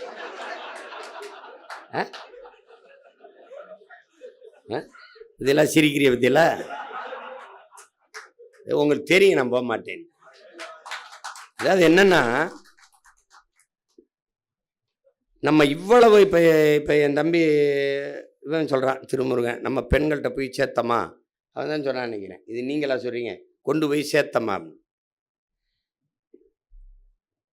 நாங்க என்ன செய்யறோம்னு கூட, நாட்டில் இவ்வளவு வேலை நடக்குது, இதை கூட கவனிக்காம நீ அங்க என்ன பண்ணிக்கிட்டு இருக்க? நாட்டில் அரசியல் நகர்வுகளை கவனிக்காம என்ன வேலை? அப்புறம் நாடு எப்படி இருக்குது? படித்தவர்கள் இவ்வளவு பேர் இருக்கிறீங்க. அப்போ ஒரு நாட்டில் தேர்தல் நேரத்தில் யார் என்ன கட்சி என்ன செய்து, என்னென்ன கட்சி என்னென்ன கருத்துக்களை வைக்குதுன்னு கூட கவனிக்காம, அப்படி இருக்கிறவங்ககிட்ட போய் என்ன திரும்ப திரும்ப சொல்றீங்க? அறியாமல் இருக்கிற மக்களுக்கு நீங்க கற்பிக்கலாம், பொறாமையில் இருக்கிற மக்களுக்கு ஒன்றும் கற்பிக்க முடியாது, ஒன்றுமே தெரியாது. அது இதுக்கு மேலே இதை தாண்டிய கருத்துக்களை எடுத்து வைக்கிறதுக்கு இனி ஒருத்தன் வரணும். நம்ம அவ்வளவு ஆகச்சிறந்த கோட்பாடுகளை எடுத்து வச்சு போகிறோம். அது நானோ என்னுடைய பிள்ளைகள் நீங்களோ எடுத்து வைக்கிற அளவுக்கு ஆற்றலோடு கருத்தை கொண்டு மக்களுக்கு கடத்துகிற ஆற்றல் பெற்ற கட்சி இந்திய துணைக்கண்டத்தில் ஒருத்தனும் கிடையாது, உலகத்திலே கிடையாது. தன்னுடைய உள்ள கிடங்கில் இருக்கிற என்ன கருத்துக்களை எடுத்து மக்களின் இதயத்துக்கு நெருக்கமாக கடத்துற ஆற்றல் எத்தனை கட்சியில் இருக்கு? எல்லா கட்சியிலும் இருக்கிறவன் என்னைய மாதிரி நான் தான் பேசுற மாதிரி இருக்கு. தூரத்தில் பார்க்கும்போது பார்த்தா என்னைய மாதிரி கையை காலை அழைச்சு பேசிட்டு இருக்கான் ஒருத்தன். இது யார் நம்ம பேச்சு மாதிரி இருக்குன்னு பூரா பயிலும் போட்டு தாக்க அதே மாதிரி கை வச்சு பேசிட்டு இருக்காப்ல. புரியுதா உங்களுக்கு? அந்த அளவுக்கு நம்ம கொண்டு விதைக்கிறோம். அதை அவங்க கவனிக்காம இருக்கிறதுங்கிறது அது ஒண்ணுமே பண்ண முடியாது. நான் முதல்ல அன்னைக்கு சொன்னல, வரைவில் கூட சொன்னேன், வாழைப்பழ கதை தான். அது என்ன தெரியுமா? வாழைப்பழ கதை, பெட்டி கடைக்கு போனீங்கன்னா வாழைப்பழ தாறு 2 தொங்க விட்டுருப்பான். காட்சியா போடுறேன், நாங்கள் யாரு நீங்கள் என்ன பண்ணிக்கிட்டு இருக்கீங்கன்னு காட்டுறதுக்கு. வாழைத்தாறு இப்படி தொங்கும், தலைகளாக தவம் இருக்கும். நான் நல்லவன், என்னை வாங்கி சாப்பிடு ப்ளீஸ், ஹலோ ஹலோ ஹலோ இங்கே வாங்கங்க, ஹலோ இது சாப்பிடுங்க, நான் ரொம்ப நல்லவங்க, உடலுக்கு நல்லது, என்னை சாப்பிடுங்கன்னு தலைகளாக தொங்கிக்கிட்டு இருக்கும். திரும்பி கூட பார்க்க மாட்டான். இந்த உள்ளே வச்சுருப்பான் பான் பராக்கு, ஹான்ஸு, சிகரெட்டு மறைச்சி வச்சுருப்பாப்புல. அதை சார் சிகரெட் பாக்கெட்டு ஒன்று விடுங்க சார், முதுகுக்கு பின்னாடி வாழைப்பழத்தை தொங்க விட்டு இப்படி பற்ற வச்சுக்கிட்டு இருப்பாப்ல. இந்த முதுகு பின்னாடி கிடக்கிறோம்ல கேட்பாரட்டு, அதான் நம்ம. அவன் பாடு 10 லட்சம். அப்புறம் புற்றுநோய் வந்தவொடனே வாழைப்பழம் சாப்பிடணும்னு வளவலையாக பிச்சு சாப்பிட்டு இருப்பான். உனக்கு புரியுதா? இதுதான் பிரச்சனை. அதனால கோபம் இருக்கும், வலி இருக்கும். அதுலேயே அண்ணல் அம்பேத்கர் சொன்னது தான் அவங்களுக்கு வலியுறுத்தினார். யாரோ ஒருத்தருக்காக வேலை செய்கிறோங்கிற எண்ணத்தை கைவிட்டு நீ பிறந்த பெருமைமிக்க சமூகத்துக்காக உழைக்கிறாய் என்கிற பெருமிதமும் திமிரும் கொண்டிருக்கிறான். நீங்க அண்ணனுக்காக நிற்காதீங்க, என்னுடைய எண்ணத்துக்காக நில்லுங்க, உங்களுக்காக நில்லுங்க, நம் மக்களுக்காக நில்லுங்க. நம் தங்கை என்ன சொன்னா, நாங்கள் உங்களுக்காக உங்களுக்காக தான் நாங்கள் வந்திருக்கோம், உங்கள் சந்ததிக்காகத்தான் நாங்கள் நிற்கிறோங்கிறத அது சொல்கிறா பாருங்க. அதுதான் நீங்கள் முக்கியம், அதுதான் முக்கியம். அப்போ நீங்கள் நமக்காக, நான் எனக்காக செய்கிறேன், நான் என்னுக்காக செய்கிறேன், என் சந்ததிக்காக செய்கிறேங்கிற எண்ணம் கொண்டு இருங்க. இப்போ செலன்ஸ்கி தெரியும் உங்களுக்கு, இப்போ உக்ரைன் அதிபர் தெரியும் உங்களுக்கு. அவர் அரசு அலுவலகங்களில் அவருடைய படம் இங்கெல்லாம் கண்ட நாய் படம் மாட்டியிருக்கும். நம்ம வந்தவொடனே எந்த படம் இருக்காது, ஒரே படம் தான் இருக்கும். உங்களுக்கு புரியுது நினைக்கிறேன். என் முன்னவர்கள் படம் இருக்கும், எங்கள் தாத்தா காமராஜ், எங்கள் தாத்தா டாக்டர் சுப்பராயன் படம்லாம் இருக்கும். திராவிடம் படம் ஒரு படம் இருக்காது. அப்போ அவர் அரசு அலுவலகத்தில் மாட்டியிருக்கும்போது அவர்கிட்ட போய் கேட்குறாங்க, நீங்கள் அவர் என்ன சொல்கிறார், கூப்பிட்டு எல்லாரையும் ஒரு அதிபரே சொல்கிறாப்புல, இது என் படத்தெல்லாம் எடுத்துருங்க, ஏன்னா நான் ஒரு ஐடென்டிட்டியோ ஐக்கானோ கிடையாது, நான் ஒரு குறியீடோ அடையாளமோ கிடையாது, எடுத்துருங்க. எடுத்துட்டு உங்களுக்கு முன்னாடி அரசு அலுவலகங்கள் எல்லாம் உங்கள் வீட்டு குழந்தைகள் படத்தை மாட்டுங்கன்றான். எவ்வளோ பெரிய இது பாருங்க. உங்கள் குழந்தைகளின் படத்தை மாட்டுங்க உங்கள் நாற்காலிக்கு எதிரே. ஒரு கோப்பு வருதுன்னு அதை பார்த்துட்டு கையெழுத்து போடும்போது ஒரு தடவை உங்கள் குழந்தைகளின் முகத்தை பார்த்துட்டு போடுங்க, கையெழுத்தை போடுங்க. ஏன்னா உங்கள் பிள்ளைகளின் எதிர்காலம் உங்கள் கையெழுத்தில் இருக்கு, அதை ஒரு தடவை பார்த்துட்டு போடுங்கன்றான். இப்போ அது மாதிரி நான் உங்களுக்கு ஒன்று சொல்கிறேன், நீங்கள் உங்கள் குழந்தைகள் உங்கள் சந்ததியினரை மனதில் வைத்துக்கொண்டு களத்தில் நில்லுங்க. நீங்கள் எனக்காக நிற்காதீங்க. நான் ஒன்றும் இல்லை, நான் இருப்பேன், நாளை போயிடுவேன். ஆனால் நான் முன்வைத்த தத்துவம் இருக்கும். ஏன்னா என் தத்துவம் நின்னதில்லை, பல ஆயிரம் ஆண்டா நம் இனம் தூக்குனது. அதை என் தலைவன் தூக்குனான். அவன் மொத்தத்தையும் சேர்த்து நம்மக்கிட்ட கொடுத்துருக்கான். நான் உங்ககிட்ட கொஞ்சம் பிரித்து இந்த நன்கொடை சீட்டு ஒரு கட்டு கொடுப்பான் என் தம்பி துறை, அதுக்காக தான் வந்திருக்கான். ஒரு கட்டு கொடுப்பான், அந்த கட்டை மொத்தமாக ஒரு ஆள், நீ ஒரு 10 கொண்டு வாப்பா, நீ ஒரு 10, அந்த 10 தான் இப்படி. அப்போ அதில்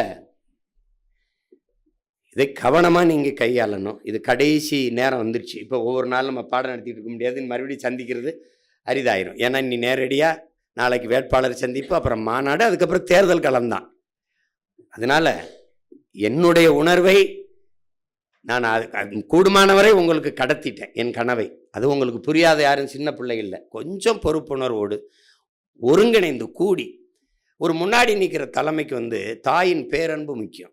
அதை தான் அம்மா தமிழம்மா சொல்கிறாங்க, தமிழ்ச்செல்வி அம்மா, எல்லாரும் வாங்க நம்ம கட்சிக்கு தான் வேலை செய்கிறாங்க, நமக்கு தான் வேலை செய்கிறாங்கன்னு இருக்கணும். அதை விட்டுட்டு நீ யார் வேலை செய்ய, உன்னை யார் வேலை செய்ய சொன்னது, என்னை விட்டுட்டு போடுற. ஊருக்கு போராட வந்தவன் பேருக்கு போராட மாட்டான். என் பேர் ஏன் சின்னதாக இருக்குது, என் பேர் பெருசாக இருக்குது, இது எதுக்கு இருக்குன்னு. பேரே இல்லைனாலும் பரவாயில்ல, உழைக்கணும். ஏன்னா நீங்கள் பாருங்கள், 50,000 பேர் இறந்துருக்கான் மாவீரன் வச்சுக்கிறீங்க. மொழிப்போர்லேயே 500 பேருக்கு மேற்பட்டவன் இந்த நிலத்திலே சேர்த்துருக்கான். ஆனால் அதிகபட்சமாக உங்களுக்கு 18-15 பேர் தான் சொல்லப்பட்டிருக்கு. இப்போ நமக்கு போராளிகள்னு பார்த்தா நீங்கள் ஒரு 20 பேரை எண்ணி சொல்லுவீங்க. ஆனால் 50,000 பேர் முகம் தெரியுமா? யாராவது தெரியுமா? தெரியாது. ஆனால் நீங்கள்லாம் அவனை படமாக வச்சு பூஜை பண்ணுவீங்கன்னு அவன் செத்தானா? இல்லை. ஏன்னா அவன் பிறவி கடமை அது. இப்போ நானே உங்ககிட்ட சொல்கிறேன், வள்ளுவ பெருமகனார் நாம் எழுதி வச்சுட்டு போவோம், ஒரு பல ஆயிரம் ஆண்டுகள் கழிச்சு ஒரு தலைமுறை போற்றும்னு நினச்சி செத்தானா? அவன் எழுதி வச்சானா? அந்த ஓலைச்சுவடி நம்ம கைக்கு சேருமா சேராதானே தெரியாது. இப்போ நம்ம முன்னோர்களே நம்ம செத்த பிறகு சிலையை வச்சு போட்டுருவாங்க, மாலை போட்டுக்குருவாங்க, கும்பிடுவாங்கன்னு போகிறாள்ல, அவன் பிறவி கடமை அதை செஞ்சான். அதனால் நம்ம கடமையை செய்யணும். அதில் தேர்தலில் நீங்கள் எல்லாம் ஒற்றுமையாக நின்று வேலை செய்யணும். அப்புறம் இங்கே சொன்னது, இங்கே சில பேர் குறிப்பிட்டு சொன்னாங்க, தம்பி திருமுருகனை யாரோ சொன்னாங்க, ஒரு வேட்பாளரை உங்கள் தொகுதியிலே இருந்து எடுத்து நிறுத்தணும்னு நினைக்கிறேன்னா நீங்கள் அந்த கட்சிக்கு போய் சேர்ந்துக்கிறணும். புரியுதா?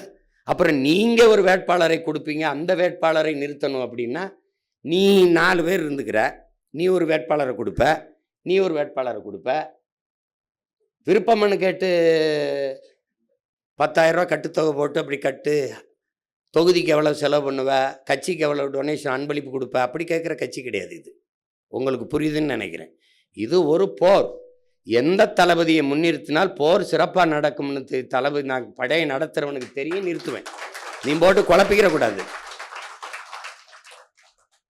நீ ஒரு பரிந்துரைச்சினா 5 பேர் ஒரு வேட்பாளர், 5 பேர் ஒரு வேட்பாளர், இன்னொரு 5 பேர் வேட்பாளர் கொடுப்ப. இந்த வேட்பாளர் கொடுத்தா நீ வேலை செய்ய மாட்டா, அந்த வேட்பாளர் கொடுத்தா அவன் வேலை செய்ய மாட்டான். அந்த வேலைக்கு நான் வரல. உனக்கு புரியுதா? நான் நிறுத்துகிற கட்சி நிறுத்துகிற வேட்பாளர் தகுதி வாய்ந்தவர்களா இல்லையா, அதுதான் நீ பார்க்கணும். என் தொகுதியிலே கொடு. இந்த வேலையை நீ வேற எங்கேயாவது தான் வச்சுக்கணும் தம்பி. இது ஏன் நாடு, நான் எங்கே வேணாலும் நிற்போம், எங்கே வேணாலும் போடுவோம். அப்படின்னா நீ எதுக்கு நீ உன் தொகுதிக்கிலே பொண்ணு எடுத்து பொண்ணு கொடுத்துக்குருவேன். விருகம்பாக்கத்தில் ஆர்கே நேரில் பொண்ணு கட்ட மாட்டேன். விருகம்பாக்கத்தில் இருக்கிற சந்தை எதுவோ, விருகம்பாக்கத்தில் என்ன இருக்கோ அங்கேயே தான் வாழ்ந்துக்குருவேன். எப்படி இருக்கு? அப்படின்னா நீ சீமானை தூத்துக்குடிக்கு போராட கூப்பிடக்கூடாது. நான் சிவகங்கையிலே இருந்து என் ஊர்லங்க நாங்கள் வரலங்க. எப்படி இருக்கு? கோவையிலிருந்து கார்த்திகா அவங்க கொண்டாந்து நிறுத்துவேன். சீமான் நாகப்பட்டினம் மீனவனுக்கு வரும்போது சீமான் தங்கச்சி வந்தாங்க நிற்கக்கூடாதா வேட்பாளரா? அப்படிதான் பார்க்கணும். முதல்ல அந்த எண்ணத்தை கைவிட்டணும். இவரை ஏன் கொண்டாந்து இங்கே நிறுத்துறாரு, அவரை ஏன் கொண்டாந்து அங்கே நிறுத்துறாரு? எதையே நீ ஆப்பிரிக்காவில இருந்து ஆஸ்திரேலியாவிலிருந்து கொண்டாந்து நிறுத்துற மாதிரி போயிட்டு இருக்கிற? அப்படிதான் நிறுத்தும். முதல்ல மரபை உடைப்பது என்பது அதுதான். என்னை கூட தான் சொல்லிக்கிட்டு இருந்தான் திருப்புறம் திருவொற்றியூர்ல, இவர் எங்கிருந்தோ நிற்கிறாருன்னு. அவன் நிற்கிறான், அவனே வெளியூர்ல இருந்து வந்தவன் தான். இங்க பல பேர் வெளியூர்ல இருந்து வந்தவன் தான். இது ஒரு பேச்சா சொல்லிடுவான். வேற மாநிலத்துக்கு வந்தவனுக்கு நாட்டு 60 வருஷம் கொடுத்துவிட்டு என்ன கொடுமை பாருங்க. கட்சியில் இருக்கிற கட்சி ஒரு சிறந்த கேடரை தேர்வு செய்யும். ஐயா அம்பேத்கராஜனை கூட்டி கொண்டு திருப்பூரில் நிறுத்துறேன்னா சீமான் ஒன்றும் கருணாநிதியை பார்த்து, ஜெயலலிதா பார்த்து, எம்ஜிஆரை பார்த்து அரசியல் செய்ய வந்தவன் இல்லை. ஏதோ கட்சி ஆரம்பிச்சோமா, நம்மள ஒரு வியாபாரத்தை பண்ணோமா, தேர்தலுக்கு 500 கோடி 600 கோடின்னு வாங்கிட்டு 19 சீட்டை வாங்கிட்டு பிழைக்க அப்படி வரல. அந்த இடத்தில் ஏன் நிறுத்துறேன் அப்படிங்கிறதுக்கு 1000 காரணம் வச்சிருப்பேன். நீ ஒரு தடவை யோசிக்கிறத நான் 1000 முறை யோசிச்சு முடிவெடுப்பேன். எனக்கு என் தலைவன் போன உடனே அனுப்பின பரிசு என்ன தெரியுமா? முதல்ல போரில் ஒரு போர் வீரன் எப்படி கால் எடுத்து வச்சு கால் மானத்தை வச்சு நகருதுங்கிற புத்தகம் இவ்வளவு பெரிய புத்தகமா கொடுத்தாப்புல. நான் போருக்கு போறது இல்லை, ஆனால் ஒரு போர் வீரன் காலை எப்படி போர் அந்த படை என்ன போகும்போது களத்தில் எப்படி கால் எடுத்து வச்சு நகரணுங்கிறத உலகத்தில் இருக்க போரில் இருக்கிறதெல்லாம் எடுத்து தமிழ் படித்து புத்தகம் வச்சுருந்தாப்புல. இவ்வளோ பெரிய புத்தகம். இது நான் இருக்க போகிற காலத்தில் இவ்வளோ படிக்க முடியுமா? இல்லைன்னா அங்கே கொண்டு போய் படிங்கன்னு நம்மள. ஒரு போர் வீரனை ஒரு காலை எடுத்து வைக்கிறதுக்கு இவ்வளோ கவனம் இருக்குன்னா, ஒரு தேசியன விடுதலைக்கு நிற்கிற பிள்ளைகள், இவ்வளோ பெரிய கனவை கடத்தின தலைவனின் பிள்ளை, நம்ம எவ்வளவு பொறுப்பாக காலை எடுத்து வைப்போம்னு நீங்கள் யோசிக்கணும். அதில் போய்கிட்டு எதுக்கு வேட்பாளர் இவரை கொண்டாந்து நிறுத்துறாரு, அவரை நிறுத்துறாரு? எல்லாரும் தகுதி வாய்ந்தவர்கள் இருக்கிறீங்க. சில பேருக்கெல்லாம் வாய்ப்பு கொடுக்கணும்னு நினச்சி முடியாமல் போயிடுது. காரணம் சமூக பிரதிநிதித்துவம். ஒரு சமூகத்துக்கு இவ்வளவு கொடுக்கணும்னு இருக்கும், தகுதியானவங்க இருப்பாங்க. சில பேர் விடுபட்டு போகுது. தகுதியானவங்களுக்கு 24.5 வயசு வருது, 1 மாதம்லாம் குறையுது. சில இதுகள் இருக்குது. நான் திரும்ப சொல்கிறேன், நம்ம பொறுக்கு விதை மரபினர் ஒவ்வொரு விதையும் வீரியமான விதைகளை எடுத்துத்தான் நம்ம விதைப்போம். அதனால நீங்கள் பார்க்குற மாப்பிள்ளைக்கெல்லாம் பொண்ணை கட்டி கொடுக்குறது இல்லை ராஜா.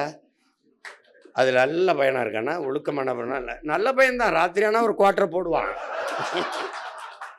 ஏன்னா குவார்ட்டர் போட்டவொடனே இன்னும் கொஞ்சம் தண்ணி அடிக்கும் போது தான் பண்ணிப்பான். எப்பாவது போதைய போட்டோம் தான் வீட்டில் கொஞ்சம் சலம்புவான், அதில் ஏதாவது குறுக்க பேசினா அடிப்பான்.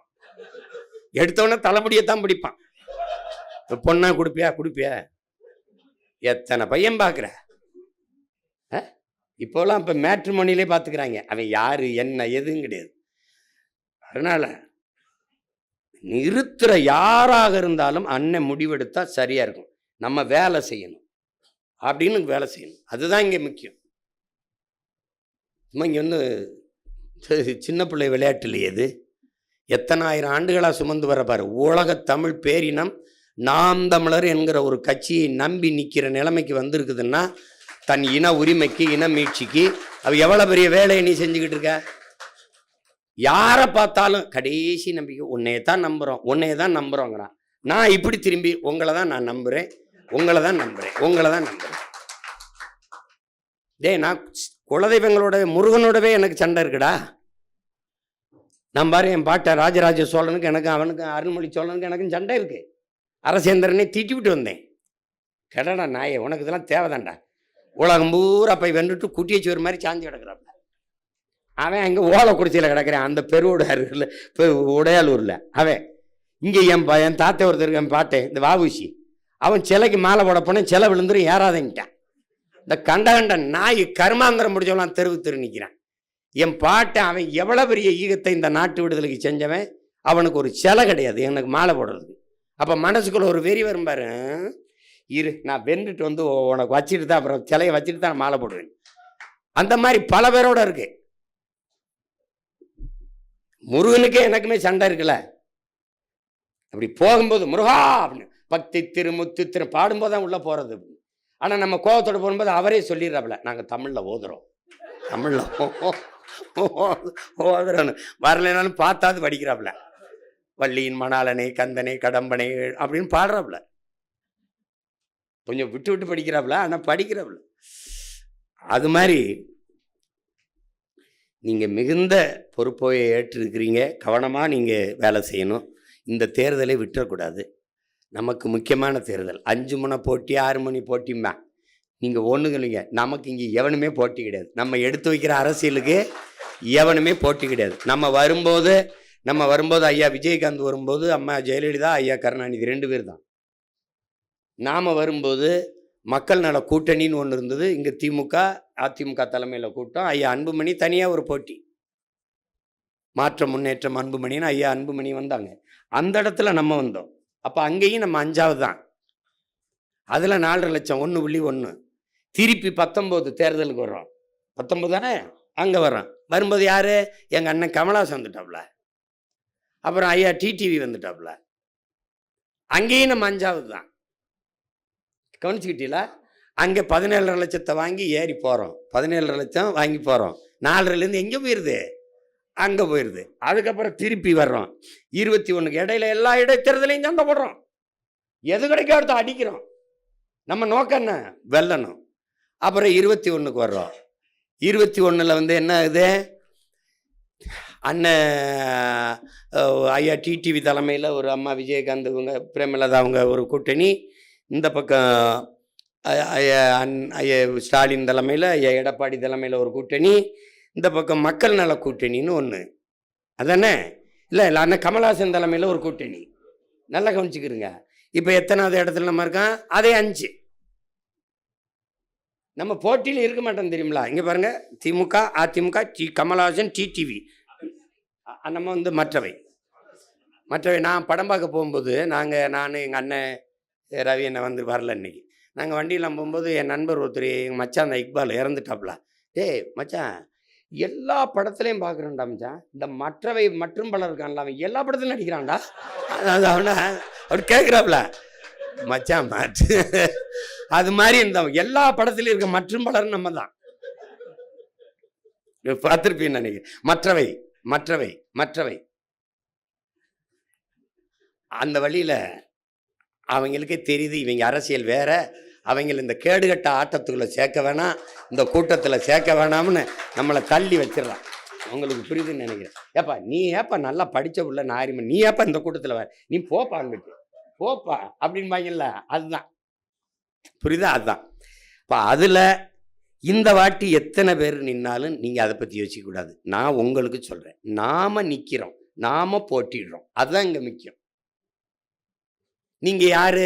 உலகப்போர், 3வது உலகப்போர் செஞ்ச தலைவனின் பிள்ளைகள் நீங்களும் நானும். 22 நாடுகள் சேர்ந்து ஒரு தலைவனை, ஒரு வீரனை வீழ்த்த போரிடுதென்றால் 22 நாடுகள், உலக நாடுகளை எதிர்த்து 25,000 பேரை வைத்து ஒருவன் போர் செய்தான் என்றால் அந்த போர் உலகப்போர். இப்போ 3ஆம் உலகப்போரை செய்த ஒரு தலைவனின் பிள்ளைகள் நாம் இந்த அக்கப்போருக்கு பயந்தால் ஒரு வைக்கப்போரும் மிஞ்சாது. அதனால அதை போய் கவலைப்பட்டுக்கிட்டு இருக்க வேண்டியது இல்லை. 2 அது முடிஞ்சிட்டுது. வேட்பாளரில் எந்த வேட்பாளரை எங்கிருந்து கொடுத்தாலும் அவர்கள் அந்த நிலத்தின் பிள்ளைகளாக, முதல்ல நம்ம இனத்தின் விடுதலைக்கு போராடும் போது எங்கே நின்று சண்டை போடுறது? ஒரு கிரிக்கெட் அணி இருக்குது, ஒரு விளையாட்டு அணி இருக்குன்னா நான் ஓப்பனிங் பேட்ஸ்மேனாக தான் ஆடுவேன். மிடில் ஆர்டரில் விட்டால் ஆட மாட்டேன். நீ கடைசி விக்கெட்டுக்கு விட்டினா ஆட மாட்டேன். எங்கே விட்டாலும் ஆடணும். கால் பந்துனா நான் டிஃபென்ஸாக ஆடுவேன், அஃபென்ஸ் ஆட மாட்டேன். நான் கோல் கீப்பராக போக மாட்டேன்.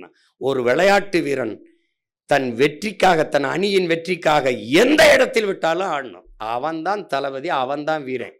நீங்க அப்படிதான் விளையாடணும். இவரே ஏன் தூக்கி அங்க போட்டீங்க, தம்பி எதுக்கு 1000 விளக்கில் போட்டீங்க, ஐயாவை எதுக்கு திருப்பூரூர்ல விட்டீங்க, அதெல்லாம் உங்க வேலை இல்லை. கட்சி சொல்லுது செய்கிறோம். 1000 எறும்பு இல்லை, லட்சம் எறும்பு இல்லை, 1 கோடி எறும்புகள் இருந்தாலும் ஒரே மூளையாத்தான் இயங்குங்கிறான். நீங்க அன்னை இதுவரை தவறா வழி நடத்திருக்கேன்னா நான் சொல்றதை நீங்க கேட்க வேண்டியது இல்லை. நான் இதுவரை சரியாக தான் கொண்டு வந்திருக்கேன் இந்த படையை வழி நடத்தினா நான் சொல்றதை நீங்க கேட்கணும். அப்புறம் தேவையில்லாமல் அங்கே கொண்டாந்து அவரை நிறுத்தி விட்டாப்புல, அம்மாவை கொண்டாந்து தாம்பரத்தில் நிறுத்துறாப்புல, இவரை கொண்டாந்து சைதாப்பட்டில் நிறுத்துறாப்புல, அவரை கொண்டாந்து அங்கே நிறுத்துறாப்புல. இதுக்கு எவ்வளவு ஆய்வு செய்வோம்? அதனால இது கோடிட்ட இடத்தை நிரப்புறது இல்லை தம்பி, கொள்கை வீரர்களை நிறுத்தி நிரப்புவது, போர் செய்வது. அதை போட்டு குழப்பிக்கிற கூடாது. அது முடிஞ்சிட்டது. இனிமேல் இந்த பஞ்சாயத்தை கொண்டு வரக்கூடாது. இங்கிருந்து எதுக்கு உடுமலைப்பேட்டையில் கொண்டு ஒருத்தரை நிறுத்துறாரு, அங்கிருந்து கொண்டு எதுக்கு நிறுத்துறாரு? அப்படிதான் செய்யும் கட்சி, அப்படிதான் செய்யும். மரபை உடைக்கிறதா, மரபை உடைக்கிறதா. ஆதி தமிழரை பொது தொகுதியில நிறுத்தி வெல்ல வச்சது இந்த நிலத்தில் எத்தனை பேர் வென்றிருக்கான்? ஜெயலலிதா தான் வென்றிருக்கு. அதுக்கப்புறம் கம்யூனிஸ்ட் கட்சி வென்றிருக்கு இந்த மதுராவையில் நிறுத்தி. மற்ற ஒருத்தனும் நிறுத்த கிடையாது. நம்ம தான் தொடர்ச்சியாக அந்த முயற்சியை செய்கிறோம். ஒவ்வொரு நொடியும் வேலை செய்வோம் தம்பி. நாங்கள் ஒவ்வொரு அணுவும் சிந்திக்குங்க, சும்மா அதை பேசிட்டு கூடாது. அதனால இந்த சிந்தனை இனி இந்த கட்சிகள் இருக்கக்கூடாது. இப்போ இங்கேருந்து போய் தென்னரசன் போய் கள்ளக்குறிச்சி என்னன்னு பாருங்கன்னா, அண்ணன் சொல்லியிருக்காங்க, ஆமாம் வாங்க அப்படின்னு சொல்லணும். என்னடா கேரளாவிலேருந்து இங்கே மேலிட பொறுப்பாளர்னு போடுறான், பேசாமல் என்ன வேலை செஞ்சுக்கிட்டு இருக்க? என்ன தம்பி போடுறான்ல, எதிரிக்கு தான் பச்சை மட்டை, உங்களுக்கு இல்லை. ஆனால் உங்களுக்காக வெட்ட வைக்காதீங்க. என்ன தம்பி, அடுத்தது உங்களுக்கு தெரியும், நமக்கு நாளைக்கு வேட்பாளர்களை சந்திக்கிறோம். வேட்பாளர்களை சந்தித்து எப்படி இயங்குறதுன்னு அது தனி. அடுத்து நமக்கு இருக்கிறது என்ன? மாநாடு. இப்போ மாநாடு உங்களுக்கு தம்பி துறையெல்லாம் சொல்லிட்டாங்க. நீங்கள் என் பிள்ளைகள் எனக்காக செய்ய வேண்டியது, அவரவர் வாக்ககத்துக்கு சென்று வலிமைப்படுத்துங்க. 1, கட்சி 10 மாவட்டம் 12 மாவட்டமாக பிரித்தது நிர்வாக வசதிக்குத்தான், வேலையை சிறிதாக்குறது தான். அதை அது கவனத்தில் எடுத்து செய்யுங்க. மற்றபடி வாக்ககத்துக்கு நீங்கள் அந்த BLA 2 அந்த படிவத்தை நிரப்பி கொடுத்து அது ஏற்கப்பட்டுருச்சான்னு சரி பார்த்துக்கிறங்க. 2வது இந்த SIR, இந்த சிறப்பு வாக்காளர் திருத்தத்தில் நம்ம பிள்ளைகள் வேட்பாளராக நிற்கிற பிள்ளைகள் வாக்கு இழந்துடக்கூடாது, நம்ம கட்சி பிள்ளைகள் இழந்துடக்கூடாது, மக்களுக்கும் யாருக்கும் இருந்த வாக்கை இழந்துடக்கூடாது. அதனால திருப்பி போய் எல்லார் வீடுகளையும் அம்மா உங்கள் வாக்கு உறுதி செய்யப்பட்டுருச்சான்னு கட்சி பிள்ளைகள் கேட்டு அதை உறுதி செய்யணும். அது நம்ம கடமை, கட்சியை தாண்டிய கடமை. இந்த மாநாடு நமக்கு வலிமையை காட்டல்ல, வலிமையை காட்டி ஒரு கட்சியோட கூட்டணி பேரம் பேசி போகிறதுக்கு இல்லை, நம்ம ஓர்மையை காட்டதான், ஒற்றுமையை. தமிழர்கள் இன உணர்வு மான உணர்வு அற்று சாதி மத உணர்ச்சியால் பிளந்து பிரிந்து சிதறி சிக்குண்டு அழிந்து போன தமிழ் சமூகம் எழுச்சியுற்று ஒரு அரசியல் வலிமையாக ஆற்றலாக ஒன்றிணைதுன்னு காட்டணும், உலகத்துக்கு காட்டணும். அது நம்மீது நம்பிக்கை வச்சிருக்கிற மக்களுக்கு மேலும் அதிக நம்பிக்கை கொடுக்கும். நம்மோடு களத்தில் நிற்கிற பிள்ளைகளுக்கு ஒரு புதிய உற்சாகத்தை கொடுக்கும். அதுதான் இப்போ 234 பேரையும் சந்திக்கும் போது, அக்கா நீங்கள் நிற்கிறீங்களா, நீங்கள் போட்டிடுறீங்களா, நம்மளை மாதிரியே நிறைய பெண்கள் போட்டிடுறாங்களேன்னா புதுசாக வர்றவங்களுக்கு ஒரு உற்சாகம்தான். அதுக்கு தான் நம்ம இந்த மாநாடை செய்கிறோம். இந்த மாநாட்டை மாற்றத்தை விரும்பும் மக்களின் மாநாடு என்று சொல்வதற்கு காரணம் உங்களுக்கு இருக்கு. இதுவரை இந்த நிலத்தில் இருக்க அரசியலை தகர்த்து முற்றுமுழுதாக புதிய ஒரு அரசியலை கட்டுவது என்பது மாற்றம். அந்த மாற்றத்தை விரும்புகிற மக்கள், இதையெல்லாம் சரி பண்ண முடியாதா, இதெல்லாம் இப்படி இருக்க, இதெல்லாம் ஒழிக்க முடியாதா, இதெல்லாம் சீர் செய்ய முடியாதா, எப்படி சிந்திக்கிற மக்களுக்கு இன்னைக்கு இப்போ கூட ஒரு தங்கச்சியில் மனு கொடுத்துட்டு போகிறாங்க. ஆசிரியர்கள், செவிலியர்கள், மருத்துவர்கள், உழவர்குடிகள், மீனவர்கள், இப்படி போராட்ட களத்தில் நிற்கிற ஒவ்வொரு குடிகளுக்குமான மாநாடு தான் இந்த மாநாடு. அதனால தான் மாற்றத்தை விரும்பும் மக்களின் மாநாடு. குடும்பமாய் கூடுவோம், கொடிய அரசியலை மூடுவோம். இது கொள்கை மறவர்களின் கூட்டம், கொள்ளையர்கள் எடுக்க வேண்டும் ஓட்டம் என்ற முழக்கத்தை முன்வச்சோம். இது மாற்றத்திற்கான எளிய மக்களின் புரட்சி இது நம் இனத்தின் திருவிழா, எல்லோரும் கூடுவோம், தமிழ் பேரின பெருவிழா, வென்று வாகை சூடுவோம். இதையே நீங்கள் முழக்கமாக வச்சு கொண்டு வரணும். உங்களுக்கு பழைய மாதிரி கூட்டமாக உட்கார்றதில்ல. ஒவ்வொரு மாவட்டத்திற்கும் தனித்தனி பெட்டி கட்டம் இருக்கும். அதுக்குள்ளே வந்து நீங்கள் அமரணும். அதை முதன்மை பொறுப்பாளர்கள் உங்கள் படையை நீங்கள் வழி நடத்தணும். பெண்கள் யார் வந்தாலும் அவங்கள அமர வச்சுட்டு, நம்ம பிள்ளைகள் அவர்களுக்கான தண்ணீர், அங்கே ஒரு கூடை இருக்கும், அந்த கூடையில் எதை பயன்படுத்தினாலும் அங்கே வச்சிடணும். ஒவ்வொரு பெட்டியிலையும் இருக்கும். நீங்கள் ராமநாதபுரம்னா ராமநாதபுரம், சிவகங்கைனா சிவகங்கை, காரைக்குடின்னு அந்த என்ன சொல்கிறது, மதுரைனா மதுரை, அந்தந்த கட்டத்தில் வந்து அவரவர். அப்புறம் நீங்கள் வட மாவட்டத்துக்கு தனியாக வாகனம் நிறுத்த, தென் மாவட்டத்துக்கு தனியாக, மத்திய நடுவல் மாவட்டங்களுக்கு தனித்தனியாக வாகனம் நிறுத்த, ஏன்னா உங்கள் நெரிசல் வராமல் பார்த்து அதெல்லாம் இருக்கும். அதை பற்றி நீங்கள் கவலைப்பட்டுக்கிற வேண்டியதில்லை. ரெண்டாவது, பாதுகாப்பு வண்டி இருக்கும். அப்புறம் ஓய்வு வாகனங்கள் இருக்கும். பெண்களுக்கு இந்த கேரவன்கிறது இருக்கும். அது அந்த சிக்கலெல்லாம் நீங்கள் மனசில் வச்சுட்டு வர வேண்டியதில்லை. அப்புறம் நடமாடும் கழிவு அது இருக்கும், மொபைல் டாய்லெட்ஸ் இருக்கும். எல்லாமே சிறப்பாக ஏற்பாடு பண்ணிடுவோம். ஆனாலும் நம்மை நாமளே பாதுகாத்து கொள்வது நமது கடமை. நமக்கு ஒருத்தர், உங்களுக்கு புரியுதுன்னு நினைக்கிறேன், நம்ம மாவட்டத்தை நம்ம முன்னாடி நிற்கிற பிள்ளைகள் பத்திரமா அழைச்சிட்டு வந்து பத்திரமா கூட்டிகிட்டு போகணும், பொறுப்பாக கூட்டிகிட்டு போகணுங்கிறது பொறுப்பை எடுத்துக்கணும். இவ்வளோதான். அதுக்கப்புறம் என்ன சொல்ல வேண்டியது கோபணும், இந்த மாநாட்டிற்கு நீங்கள் என்னுடைய ஆர்ப்பாட்டம், நம்ம ஆர்ப்பாட்டம் போராட்டங்களுக்கு வர்ற மாதிரி நீங்கள் வரக்கூடாது. வந்து ஒருத்தர் வந்து அப்படி ஓரமாக வந்து அப்படி ஒரு வணக்கத்தை போட்டு அப்படி ஒரு ஆளாக வந்து நான் வந்துட்டேன் அப்படின்ட்டு அதோட ஆர்ப்பாட்டத்தில் இருக்கிறதில்ல, போராட்டத்திற்கு போயிடுறது. இங்கே நான் நின்று பேசிக்கிட்டு இருப்பேன், அங்கே பின்னாடி இருக்க பதாய்க்கு பின்னாடி போய் நின்றுக்கிட்டு ஆமாம் ஆமாம் ஆமாம் அது இது வந்து இது இன்னைக்கு நேத்தா இந்த நான் இதை பார்க்குறேன். நான் என்ன அங்கே ஒரு கேமரா இருக்குது, ஏன்னா ஐ ஆம் வாட்சிங். நான் தான் பிக் பாஸில் வெரி பிக் பாஸ் நான் தான். அதனால் நீ ஓட முடியாது, ஒழிய முடியாது. இந்த வாட்டி விறுவிறுன்னு ஒரு ஆள் ரெண்டு ஆளாக வரக்கூடாது.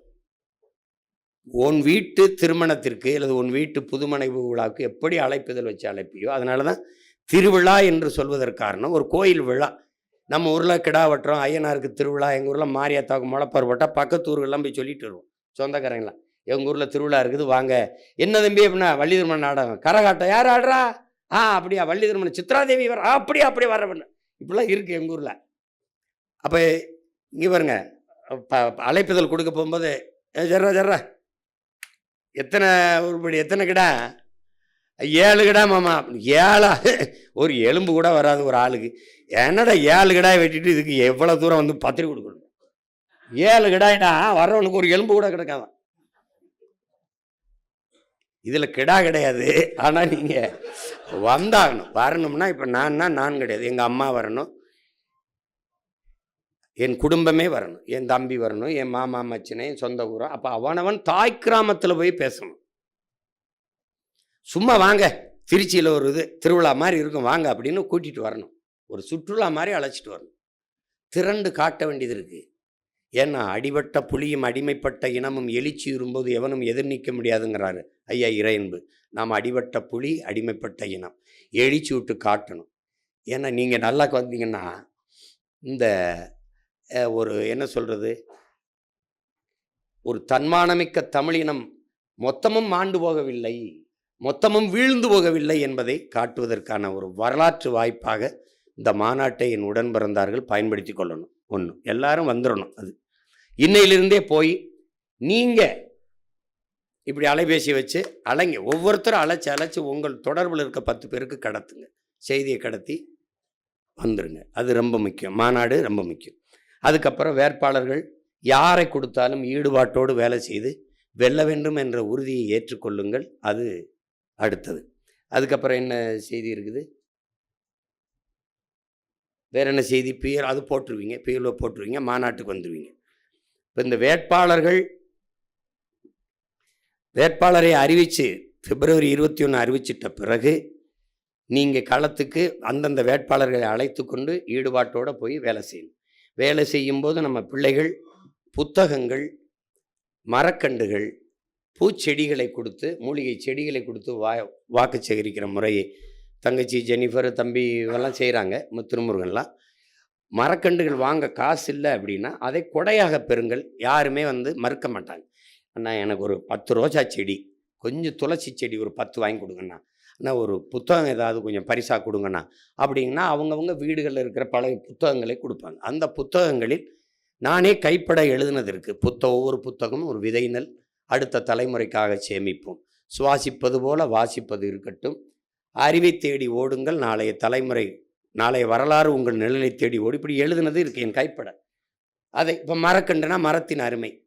இப்போ ரோஜா செடினா உங்களுக்கு சொல்லியிருக்கேன், ரோஜா செடியை கொடுக்குறீங்க, அம்மா இதை தண்ணி ஊற்றுங்கம்மா, இது பூ பூத்தோன்னு ஒரு வாசம் வரும்லம்மா, அது வாசம் இல்லைம்மா, உங்கள் பிள்ளைங்க நாங்கள் உங்கள் மேலே வச்சுருக்க பாசம்மா, ஒரே ஒரு வாக்குமான். நீங்கள் ஒரு ரோஜா செடியை ஒரு மரக்கண்டை வாங்கிட்டான்னா அவங்க வீட்டில் இருந்து 5 ஓட்டு இருந்தாலும் 1 ஓட்டு நமக்கு உறுதியாக இருக்குங்கிறது உறுதியாயிரும். ஏன்னா அந்த மரச்செடியை மரக்கண்டை போட மாட்டான், பூச்செடியை போட மாட்டான், புத்தகத்தை தூக்கி வீச மாட்டான். அந்த புத்தகத்தை பார்க்கும்போது அந்த ரோஜா செடியை, இந்த துளசி செடியை அல்லது செம்பருத்தி செடியை அல்லது ஒரு கற்பூரவள்ளியை, எதையோ ஒரு செடியை அல்லது ஒரு மரக்கண்டை, சிற்றூர்கள்லாம் மரக்கண்டை கொண்டு வயலில் நட்டுருவான். அப்படி பண்ணும்போது அந்த செடிக்கு தண்ணி ஊற்றும் போது நம் வேட்பாளர் முகம் வரும். ஏன்னா நீங்கள் செடியில் சின்னத்தையும் வேட்பாளர் படத்தையும் ஒட்டிடுவேன். அப்போ ஒருத்தனாவது என்ன பண்ணுவான்னா அந்த பிள்ளைகளுக்கு ஒரு ஓட்டை போட்டுருவோம்னு நினச்சிடுவான். அப்போ 300 வீடு இருக்கு, 300 வீட்டில் ஒவ்வொரு ஓட்டு இருந்தாலும் 300 ஓட்டு வந்துடுது, நீ முந்திடுற, அந்த வாக்ககத்தில் நீ முந்திடுற. இதுதான் கணக்கு. நீங்கள் மாற்றுங்க, மரபை மாற்றுங்க. அண்டா கொடுத்து, மிக்சி கொடுத்து, இந்த சாப்பிட்ற இந்த டிஃபன் கேரியர் கொடுத்து, வாக்கு காசு கொடுத்து கேட்குற இடத்தில் மூக்குத்தி, தோடு, தொங்கட்டான், கொலுசு கொடுக்குற இடத்துல புத்தகம் கொடுக்குது நாம் தமிழர் கட்சி, மரக்கண்டுகள் கொடுக்குது, செடிகளை, மூலிகை செடிகளை கொடுக்குது, பூச்செடிகளை கொடுத்து வாக்கு கேட்குதுங்க. மரபை மாற்று. நீ எழுதி வச்சுக்க, அடுத்தடுத்த தேர்தலில் எல்லா பயிலும் பூச்செடி கொடுப்பான், எல்லா பயிலும் மரக்கண்டு கொடுப்பான். மரபை மாற்று, அவ்வளோதான். அவன் செய்கிறத நீ செய்யாத. என்ன இந்த வாட்டி நீ நம்ம பேசிக்கிட்டு இருக்கும்போது நீ பார்த்தீங்கன்னா நம்ம ஒன்றும் பேச வேண்டியதில்லை, படம் போட்டு போட்டு காட்டிடுவேன் நான். அதுக்கு வேலை நடந்துக்கிட்டு இருக்கு. அமெரிக்காவில் என்ன நடக்குது, இங்கே பாரு இப்ராஹிம் ட்ரோரை எப்படி ஆட்சி நடத்துகிறான், நம்ம சொல்கிறத அங்கே பண்ணிகிட்டு இருக்கான், இந்த பாரு அது மாதிரி நம்ம பண்ணுறோம். அப்படி நீ பார்க்கும்போது என்ன, நீ என்னோட பொருந்திடுவேன். ஆமாடா இவன் சொல்கிறது சரிதான்டான்டுவேன். அதனால் அந்த வேலையெல்லாம் உங்களுக்கு இல்லை, நீங்கள் அதை பற்றி கவலைப்பட வேண்டியது இல்லை. ரெண்டாவது வேறு எது செய்தி இருக்கா முக்கியம் பாக்கியத்துக்கிட்ட? மாற்று வேட்பாளர் தேர்வு பண்ணியிருக்கு. ஒன்று நீங்கள் கவனிச்சுக்கணும், ஒரு தங்கைக்கு இடம் ஒரு இஸ்லாமிய தங்கைக்கு நான் கொடுத்துருந்தேன்னா அதே இஸ்லாமிய தங்கை தான் மாற்று வேட்பாளராக போடணும். பெண்ணுக்கு மாற்று பெண்ணு தான். இப்போ ஒரு சமூகத்துக்கு இங்கே இப்போ வன்னியரில் ஒரு தங்கச்சி கொடுத்துருக்கேன்னா வன்னியரில் தான் மாற்று வேட்பாளர் எடுக்கணும். அப்போ எந்த சமூக பிரதிநிதித்துக்காக நான் கொடுக்குறேனோ மாற்று வேட்பாளர் அதை தவற விட்டினா, ஒருவேளை இந்த கட்டுத்தொகை இதாகிடுச்சுன்னா இங்கே தவறிடும், அப்போ அந்த பிரதிநிதித்துவம் போயிடும். கட்டுத்தொகை போடும்போது மிகுந்த கவனமாக நீங்கள் போடணும். அது வழக்கறிஞர் நம்மளுடைய சட்டப்பாசறை செய்தாலும் கூட நீங்களும் பொறுப்புணர்வோடு போடணும். 1க்கு 3 மனுக்களை போட நீங்கள் தயாராகிக்கணும். 1க்கு 3 போடுறதுக்கு தயாராகிக்கணும். நீங்கள் 10 பேர் இருந்தாலும் ஒற்றுமையாக இருந்து வேலை செஞ்சிட்டிங்கன்னா நம்ம வெற்றியை எவனாலும் குலைக்க முடியாது. ஏன்னா நீங்கள் வேணால் இன்றைக்கி வேணால் நெட்ஃப்ளிக்ஸில் இருக்குது ஸ்பார்டன்ஸு, அந்த படம் 300 வீரர் தான், 300 பருத்தி வீரர். அது வேற யாரும் இல்லை, நாம் தமிழர் கட்சி தான். ஸ்பாட்டன் முன்னாடி இருக்கானா அவன் சீமான் தான். அதுக்கு முன்னாடி நிற்கிறது யாரு? நம்ம தலைவன் தான். 2,80,000 பேரை 25,000 பேரை வச்சு ஒருத்தன் சண்டை செஞ்சு கலங்கடிச்சிருக்கான் அப்படின்னா இவன் ஸ்பாட்டன்ஸ் வீரன் இல்லாமல் என்ன நினைக்கிறீங்க? எப்படி நினைச்சு பாருங்க, என்ன வருத்தம் வந்திருக்காப்ல. அவரே சொல்லிடுறாரு, ஒரு படையின் வெற்றி என்பது ஆயுத வலிமையிலேயோ படையின் வலிமையிலேயோ அதில் இல்லை, ஆள் வலிமையிலேயோ இல்லை, வீரர்களின் உடல் உறுதியிலையும் உள்ள உறுதியிலையும் உடல் வலிமையிலும் தான்றாப்ல. அதனால நீங்க என் படையில என் முன்னாடி எத்தனை பேர் இருக்கிறீங்கன்னு முக்கியம் இல்லை, எவ்வளவு பேர் ஈடுபாட்டோடு இருக்கிறீர்கள், எவ்வளவு பேர் லட்சிய உறுதியோடு இருக்கிறீர்கள்ங்கிறது தான் முக்கியம். அதனால அப்படி நின்று நீங்க வேலை செய்யுங்க போதும். மக்கள் நம்மளோடு இருப்பாங்க, ஒன்றும் குழப்பிக்காதீங்க. பணம் இருந்தால் தான் அரசியல் செய்ய முடியுங்கிற எண்ணத்தை ஒழிங்க. பணம் இருந்தால் அரசியல் செய்ய முடியும்னா அது முதலாளிகளுக்கான அதிகாரம், உழைக்கும் மக்களுக்கான அதிகாரம் இல்லை. அந்த அதிகாரத்தை நிறுவ நம்ம வரலை. உங்களுக்கு விளங்குது? பணம் இருந்தால்தான் அரசியல் செய்ய முடியும்னா மக்களுக்கு சேவை செய்ய பணம் எதுக்குங்கிற கேள்விக்கு உங்கள்கிட்ட யார்ட்டாவது பதில் இருக்கா? எதுக்கு பணம்? அவன் தான் எல்லாம் கொடுத்துட்றானே. மின்சாரத்துக்கு வரி கட்டிடுறான், சாலைக்கு வரி கட்டிடுறான், கல்விக்கு வரி கட்டிடுறான், குடிநீருக்கு வரி கட்டிடுறான். அதனால அது பணம் இருந்து நீங்கள் பணம் கொடுத்தா அங்கீகரிக்கப்பட்ட என்ன சொல்கிறது, இசைவு பெற்ற கட்சி. எங்கள் மாமா அவர் கோச்சுப்பான். இசைவு பெற்ற கட்சி தானே மாமா, முழு இசைவு பெற்ற கட்சியாக வந்திருக்குது. அப்போ முழு இசைவு பெற்ற கட்சியாக நீங்கள் காசு கொடுத்தா வந்தீங்க? இப்போ என்னமோ அவன் தம்பி சொல்லிட்டு இருக்கான், இப்போவே இதுக்கே தன்னாருன்னா தேர்தலுக்கு நிதிக்கு எப்படின்னு. அது ஓ வேலை இல்லை. பிச்சை எடுத்தாவது நீ எல்லாம் என்ன போன தடவைலாம் காசு, கட்சியே பிச்சைக்கார கட்சி, காசு கிடையாது. அது இந்த காசு இல்லாமல் செய்கிறதுனால தான் நம்மகிட்ட உறுதியும் போர்க்குணமும் இருக்கு. அதனால எப்பாடுபட்டாவது உங்களுக்கு தேர்தல் செலவுக்கு வர வேண்டிய செலவுக்கு பணம் வரும். அது எந்த உழைக்கும் நம்ம மாதிரியே உணர்வுள்ள மான தமிழ் மக்கள் நாடங்கள் உலகங்கள் இருக்கான். அவன் 50, 1000, 100ன்னு சேர்த்தாவது கொடுத்து கொண்டு வந்து நிறுத்திடுவான். நீங்கள் ஒன்றும் கவலைப்படாதீங்க. அதுக்கு தானே உங்கள் அண்ணன் இருக்கேன். அந்த சுமை உங்களோடது இல்லை, அது என்னோடது. ஆனால் நீங்கள் எனக்கு செய்ய வேண்டியது, நீங்கள் இந்த மண்ணுக்கும் மக்களுக்கும் உண்மையாக இருங்க. நான் உங்கள் ஒவ்வொருத்தருக்கும் உயிராக இருப்பேன். அதை மட்டும் கவனிச்சுக்கணும். சும்மா தேவையில்லாமல் சேட்டை பண்ணிட்டு அலையக்கூடாது. நான் பெரியவன் என்று எண்ணுவதை நிறுத்து. உன்னிலும் பெரிது உன் இனம், உன் மொழி, உன் இனம், உன் வரலாறு, உன் இலக்கியம், உன்னுடைய வழிபாடு, எல்லாவற்றிலும் நீ அதோட ஒப்பிடும்போது ஒன்றும் கிடையாது. அதுதான் பெரிது. என்னிலும் பெரிது என் கனவு, என் இலக்கு. ஏனென்றால் நம்மை கால்கள் வழிநடத்தவில்லை, நம் முன்னவர்கள், நம் தலைவன் தூக்கி சுமந்து வந்த கனவு நம்மளை வழிநடத்துகிறது. அதை நிறைவேற்ற வேண்டுமென்றால் உங்களுடைய ஒற்றுமை, ஒருங்கிணைந்த செயல்பாடு அவசியப்படுது. அதை நீங்கள் செய்யணும். அதுக்கப்புறம் ஆமாம், எங்கள் தேசம், அதை விட்டேன். எங்கள் தேசம்ங்கிற ஒரு வலையொலி தொலைக்காட்சி, அது 14ஆம் தேதி தொடங்குறதா இருக்குது. எப்படியும் கொண்டு வந்துடுவோம்னு நினைக்கிறேன். கொஞ்சம் அது எப்படின்னா, நம்ம இந்த தொலைக்காட்சி இருக்குது பாருங்க, அதே மாதிரி வலையொலியிலே வருது. காலையில் செய்தி படிக்கும், ஆங்கில செய்தியும் படிக்கும், அது பட்டிமன்றம் நடத்தும், பாட்டு மன்றம் நடத்தும், மழலையர் தமிழ் மன்றம் நடத்தும், எல்லாம் நடத்தும். திரைப்படத்தை கூட விமர்சிக்கும். இதுவும் படம் எடுக்கும். படம் எடுத்து சின்ன சின்ன படங்களாக எடுத்து போடும், குறுந்தொடர் எடுக்கும், எல்லாம் எடுக்கும். ஆனால் நீங்கள் ஒரு தொலைக்காட்சி எப்படி தரமாக இருக்கணும்னு நினைப்பீங்களோ அப்படி அது இருக்கும். அது எதுக்கு தொடங்கப்படுதுன்னா, பொழுதை போக்க அல்ல, ஒவ்வொரு நொடியும் நல்ல பொழுதாக ஆக்குவதற்கு ஒரு கல்லூரி போல குழந்தைகளுக்கு கதை, நன்னறியை போதித்தல், நல்ல தமிழ் பயில்வோம், நற்றமிழ் கற்போம், எல்லாம் வரும், எல்லாம் வரும். நீங்கள் கவிதை படிக்கலாம், கட்டுரை படிக்கலாம், பேசலாம், நீங்கள் உங்களுக்குள்ள சந்தித்த நல்ல செய்திகளை பரிமாறலாம். கவிதை ஒவ்வொரு நாளும் நீங்கள் படித்த செய்திகளை பரிமாறலாம். உங்களுக்கான தளம் எங்கள் தேசம், ஓர் இனத்தின் பெருங்கனவு. புரியுதா? அது உலக தமிழர்களின் வலை தொலைக்காட்சி, மான தமிழர்களின் மனசாட்சி, மான தமிழ் மக்களின் மனசாட்சி என்று அந்த தொலைக்காட்சி வரப்போகுது, வலை தொலைக்காட்சி. இனிமேல் நம்மளுடைய கட்சியுடைய எல்லா நிகழ்வுகளும் அதில் வரணும், அதில் தான் பார்க்கணும். எங்கள் தேசம்னு இருந்தால் தான் பார்க்கணும். சும்மா எவன் போட்டாலும் போட்டு பார்த்துக்க கூடாது. பல லட்ச ரூபாய் பிச்சை எடுத்து கடனை வச்சு, அன்னைக்கெல்லாம் என் காயில் வந்து போய் நகையை போய் அடமானம் வச்சு காசு கொடுத்து கொண்டாந்து கொடுத்தேன். இந்த எந்திரத்தை வாங்கடா டே பண்ணுறான்னு, அதுக்கு வட்டி 2 மடங்காக கேட்டிருக்கு. இப்போ எங்கே போய் கட்டுறதுன்னு தெரியல. இப்போ அதை வந்து எப்படின்னா, நம்ம ஒவ்வொரு கருவியும் வாங்கி பார்த்து தரமாக செய்கிறதுக்கு கொண்டு வருது. நாங்கள் இங்கே உயிரை கொடுத்து பண்ணிக்கிட்டு இருக்கும்போது எவனோ ஒருத்தன் போடுறத முதல்ல பார்த்துட்டா நம்மது சரியாக வராது. நாம் தமிழர் பிள்ளைகள் பணிக்கணும், எல்லாருக்கும் கடத்தணும். எங்கள் தேசத்தில் தான் நம் கட்சியை பற்றி செய்திகள் வரும். நம் கட்சியுடைய போராட்டமோ, குருதி கொடை கொடுக்குறதோ, சுற்றுச்சூழல் மரக்கன்று நடக்கிறதோ, நம் பிள்ளைகளுடைய பேட்டி ஈட்டி ஆர்ப்பாட்டம் எல்லாம் அதில் வரும். இனிமேல் எந்த தொலைக்காட்சி காட்டலைங்கிற கவலை உங்களுக்கு இல்லை. உங்கள் தொலைக்காட்சி உங்களை காட்டும். நீங்கள் அதை பற்றி கவலைப்படாது. என்ன, அது போன தடவை செய்ய வேண்டியது. என் தம்பி சிவாக்கிட்ட கேட்டேன், எவ்வளோடா? 1.5 கோடி நான் படுத்துட்டேன். அப்படிதானடா?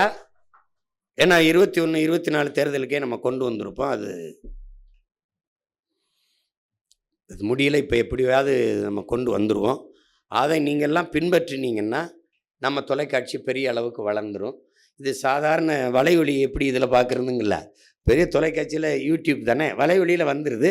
தட்டினீங்கன்னா எங்கள் தேசம்னு வந்துட போது, அப்போ டிவியில் பார்க்க பெரிய அகன்ற திரையில் பார்க்குற மாதிரியே பார்த்துட வேண்டியதானே. என்னடா இப்படி நம்ம தொலைக்காட்சி இவ்வளவு சிறப்பாக நிகழ்ச்சிகளை செய்துன்ற அளவுக்கு உங்களுக்கு கொண்டு வந்துடும் பாருங்க. மானாட மயிலாடலாம் இருக்காது, மக்கள் ஆடுவாங்க. நல்ல பாடல்கள், நல்ல என்ன தம்பி, நம்மளுடைய பாரம்பரிய கலைகள், நம்முடைய இலக்கியம், நம்மளுடைய எல்லாவற்றையும் போற்றுகிற ஒரு வலையொலி தொலைக்காட்சி கொண்டு வரோம்.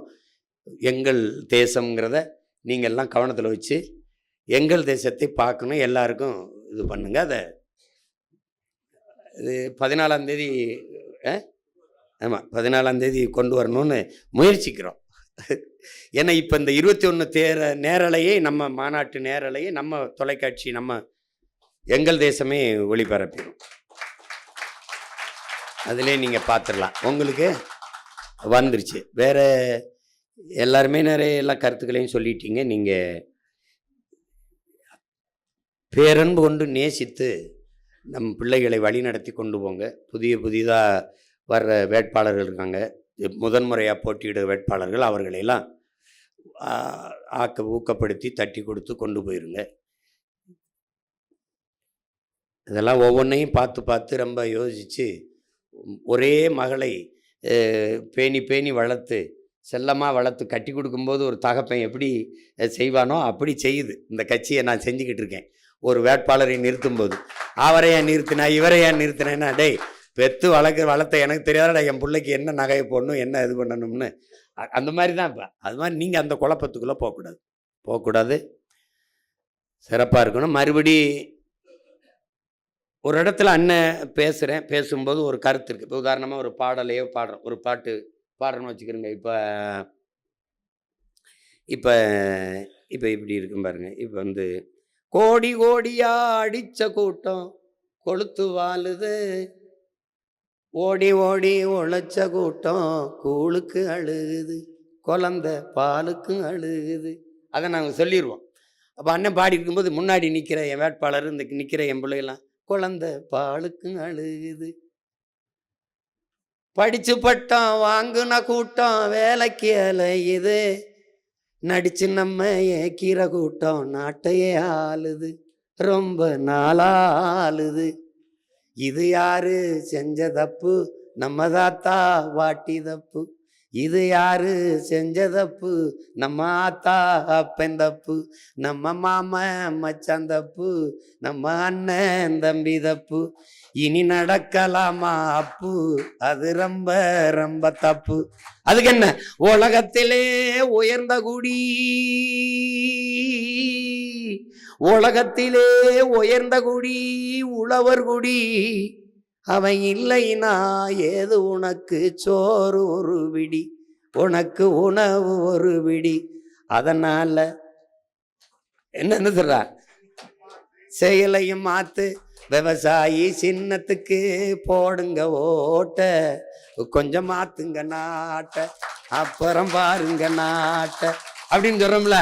அப்ப நீங்க பின்னாடி சேர்ந்துக்கிறேன். என் பிள்ளைகள என்ன பாட்டை வெளியிட்டுருவான், போடுங்க ஓட்ட அப்புறம் பாருங்க நாட்ட. ஏ பெற்றோரே பெரியோரே உற்றாரே உறவினரே, உங்க பிள்ளைங்க நாங்க சொல்லுறத கேளுங்க, அதுல உண்மையது நன்மையது பாருங்க, எண்ணி பாருங்க. நாம சாதி பார்த்து போட்ட ஓட்டு எதையும் சாதிக்கல, அப்படி மதம் பார்த்து போட்ட ஓட்டு எதையும் மாத்தல. அதனால கொஞ்சம் மனுஷன் பார்த்து, கொஞ்சம் மனசை மாத்தி நல்ல மனுஷன் பார்த்து போடுங்க ஓட்ட, அப்புறம் பாருங்க நாட்ட. இத்தோட நிப்பாட்டுற என் பாட்ட.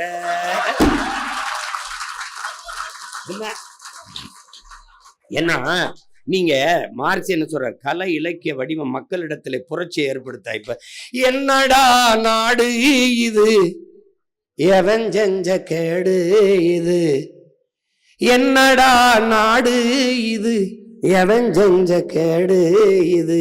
இது உண்மையான பாட்டு. எது அப்படின்னா, அப்பா இளையராஜா, என்னடா காதல் இது, எவன் செஞ்ச மோசம் இது, கண்ணெடுத்து பார்க்க ஒரு கண்ணி இல்லையே, காலங்காலமா எனக்கு காதல் வல்லையே நண்பா அப்படிங்கிறது பாட்டு.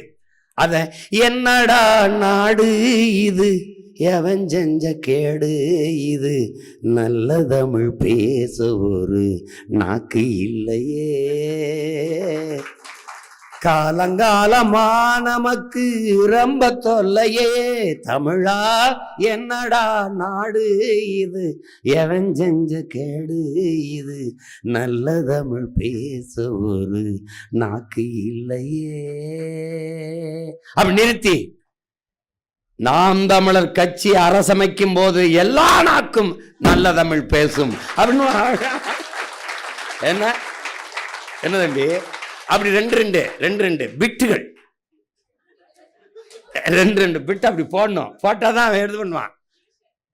ஆமா, அப்படி ரெண்டு துளி பேசிக்கிட்டே இருந்தா என்னடா அப்படியே பேசிக்கிட்டா இருக்காமலாம் அப்படின்னு வருவாங்க. ஊழல் லஞ்சத்துல ஊறி தாங்கடக்குறான், அட உண்மை நேர்மைன்னா என்னான்னு கேட்கிறான். அவன் ஊழல் லஞ்சத்துல ஊறி தாங்கடக்குறான், உண்மை நேர்மையினா என்னன்னு கேட்கிறான். ஓட்டுக்கு காசை வாரி இறக்கிறான், உழைக்கி மக்களைத்தான் வயிற்றில் அடிக்கிறான். என்னம்மா தேவி சக்கம்மா, நாடு நாசமா போகுதே நியாயம்மா, கண்ணை திறந்த வாரம்மா எங்க கவலைய கொஞ்சம் நீந்தீரம்மா. என்னம்மா தேவி சக்கம்மா, உலகந்தலகீழா தொங்குத நியாயம்மா. அது ஒரு பெரிய இது பாருங்க, 1 மணி நேரம் இந்த பாட்டே பாடிக்கிட்டு இருக்கலாம். அப்படி எழுதி தயார் பண்ணி வச்சிருக்கோம். என்ன தம்பி, அதுல சந்தான பூமி கந்தகமாச்சு, காத்துக்கு இப்போ திணறுது மூச்சு, மலையில்ல மரமில்லா ஊருல மலை எங்க பெய்யுது, ஏரி கோலம் எல்லாம் குடியிருப்பாகுது, வேளாண்மை செய்யின்னா வேணான்னு சொல்லுறான், வெளிநாடு போயித்தான் ஒட்டகம் மேய்க்கிறான். என்னம்மா தேவி சக்கம்மா, உலகந்தலகையில நாடு நாசமா போகுதே நியாயம்மா. அப்படி அதுல கடைசியா ஒரு இது போடுவாப்புல, எப்படின்னா இந்த 10 லட்சம் கோடி கடனுல நாடு, இதுல இலவசம் வேற பெருவக்க கேடு, பாக்க சகிக்கல சனம்படும்பாடு, பாக்க சகிக்கல சனம்படும்பாடு, இத வளர்ச்சின்னு வாய்கிளிய போடுறான் போடு. என்னம்மா தேவை சக்கம்மா, அப்ப சக்கம்மானே போட்டு வர இடத்துல டக்குன்னு வேற ஒண்ணு போடுறான். எந்தாய வீரம்மா காலி, எந்தாய வீரம்மா காலி, இவங்கள பண்ணனுமே நீ கூண்டோட காலி. என்னம்மா தேவி சக்கம்மா, என்னம்மா தேவி கூண்டோட காலின்ன கடைசி அவ வர்றா, சக்கம்மா வாக்கு சத்திய வாக்கு, ஓ சக்கம்மா வாக்கு சத்திய வாக்கு, ஓ சக்கம்மா வாக்கு சத்திய வாக்கு, வாக்க விவசாய சின்னத்துக்குன்னு ஆக்கு, விவசாய சின்னத்துக்கு வாக்குன்னு ஆக்கு, ஓ சக்கம்மா வாக்கு சத்திய வாக்கு, விவசாய சின்னத்துக்கு வாக்குன்னு ஆக்கு. ஓட்டை யோசிச்சு பார்த்துதான் போடு, ஓட்டை யோசிச்சு பார்த்துதான் போடு, அப்ப சொர்க்கம்மா மாறுமே நாடு, ஓட்டை யோசிச்சு பார்த்துதான் போடு, அப்புறம் சொர்க்கம்மா மாறுமே நாடு. என்னம்மா தேவி சக்கம்மா அப்படின்னு நிறுத்திடுவான். என்னம்மா தேவி சக்கம்மாலாம் ஏன் அதெல்லாம் நீங்க பாடணும், கூடி நின்னுகிட்டு. என்னம்மா தேவி சக்கம்மா, கண்ணை திறந்த பாரம்மா எங்க கவலைய கொஞ்சம் நீ வீரம்மா. என்னம்மா தேவி சக்கம்மா, சின்ன வயசுல சிகரெட்டா பிடிக்கிறான், சித்தப்பங்கிட்டைய தீப்பட்டி கேட்கிறான், அட பசுமாடும் ஆத்தாவா அம்மான்னு சொல்லுது, பச்சை தமிழ நம் மம்மின்னு சொல்லுறான். என்னம்மா தேவி சக்கம்மா, உலகந்தலகீழா தொங்குது போடு திணறிடுவான். பயங்கரமா வரும். நீ நினைக்க சும்மா இரு நீ.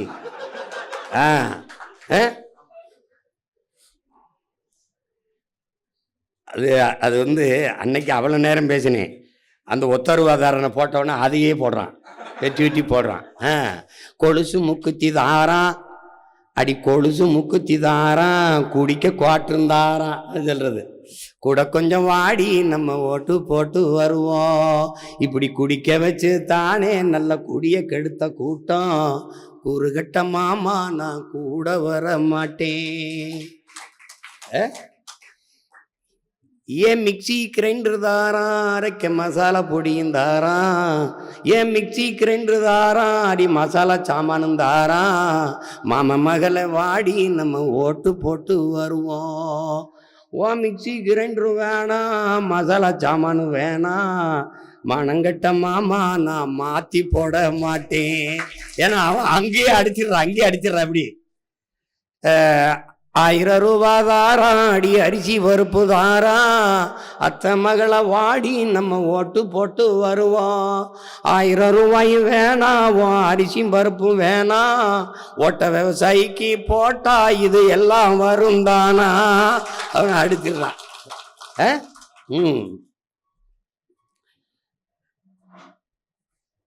ஏதோ சொல்லுவாப்ல அது.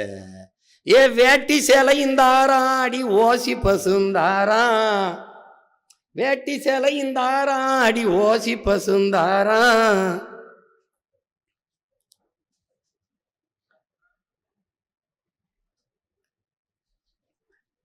ஓசி பசுந்தாரான். ஒத்துக்கிட்டு வாடி நம்ம ஓட்டு போட்டு வருவோம். ஏ வேட்டி சேலை வேணாம், அந்த ஓசி பசு வேணாம். வேலை வெட்டி தந்தா இதை வாங்கிக்கு வேந்தானா. அப்படி கொண்டு வந்துருவாத. அதனால தேர்தல் களம் நம்ம கையில் தான் இருக்கும். நீங்கள் கவலைப்படாமல் இருங்க. அதெல்லாம் சிறப்பாக பண்ணி விட்டுருவோம். எல்லாரும் பொறுப்பை உணர்ந்த தளபதிகள் கொஞ்சம் ஒற்றுமையாக இருந்து வெல்லணும். இது கடைசி வாய்ப்பாக இருக்குது நமக்கு. இந்த இடத்துல தடுமாறிட்டோம்னா ரொம்ப கஷ்டம்.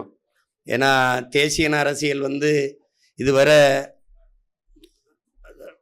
தொடங்கி முடங்கி போய் நின்னதான் வரலாறு.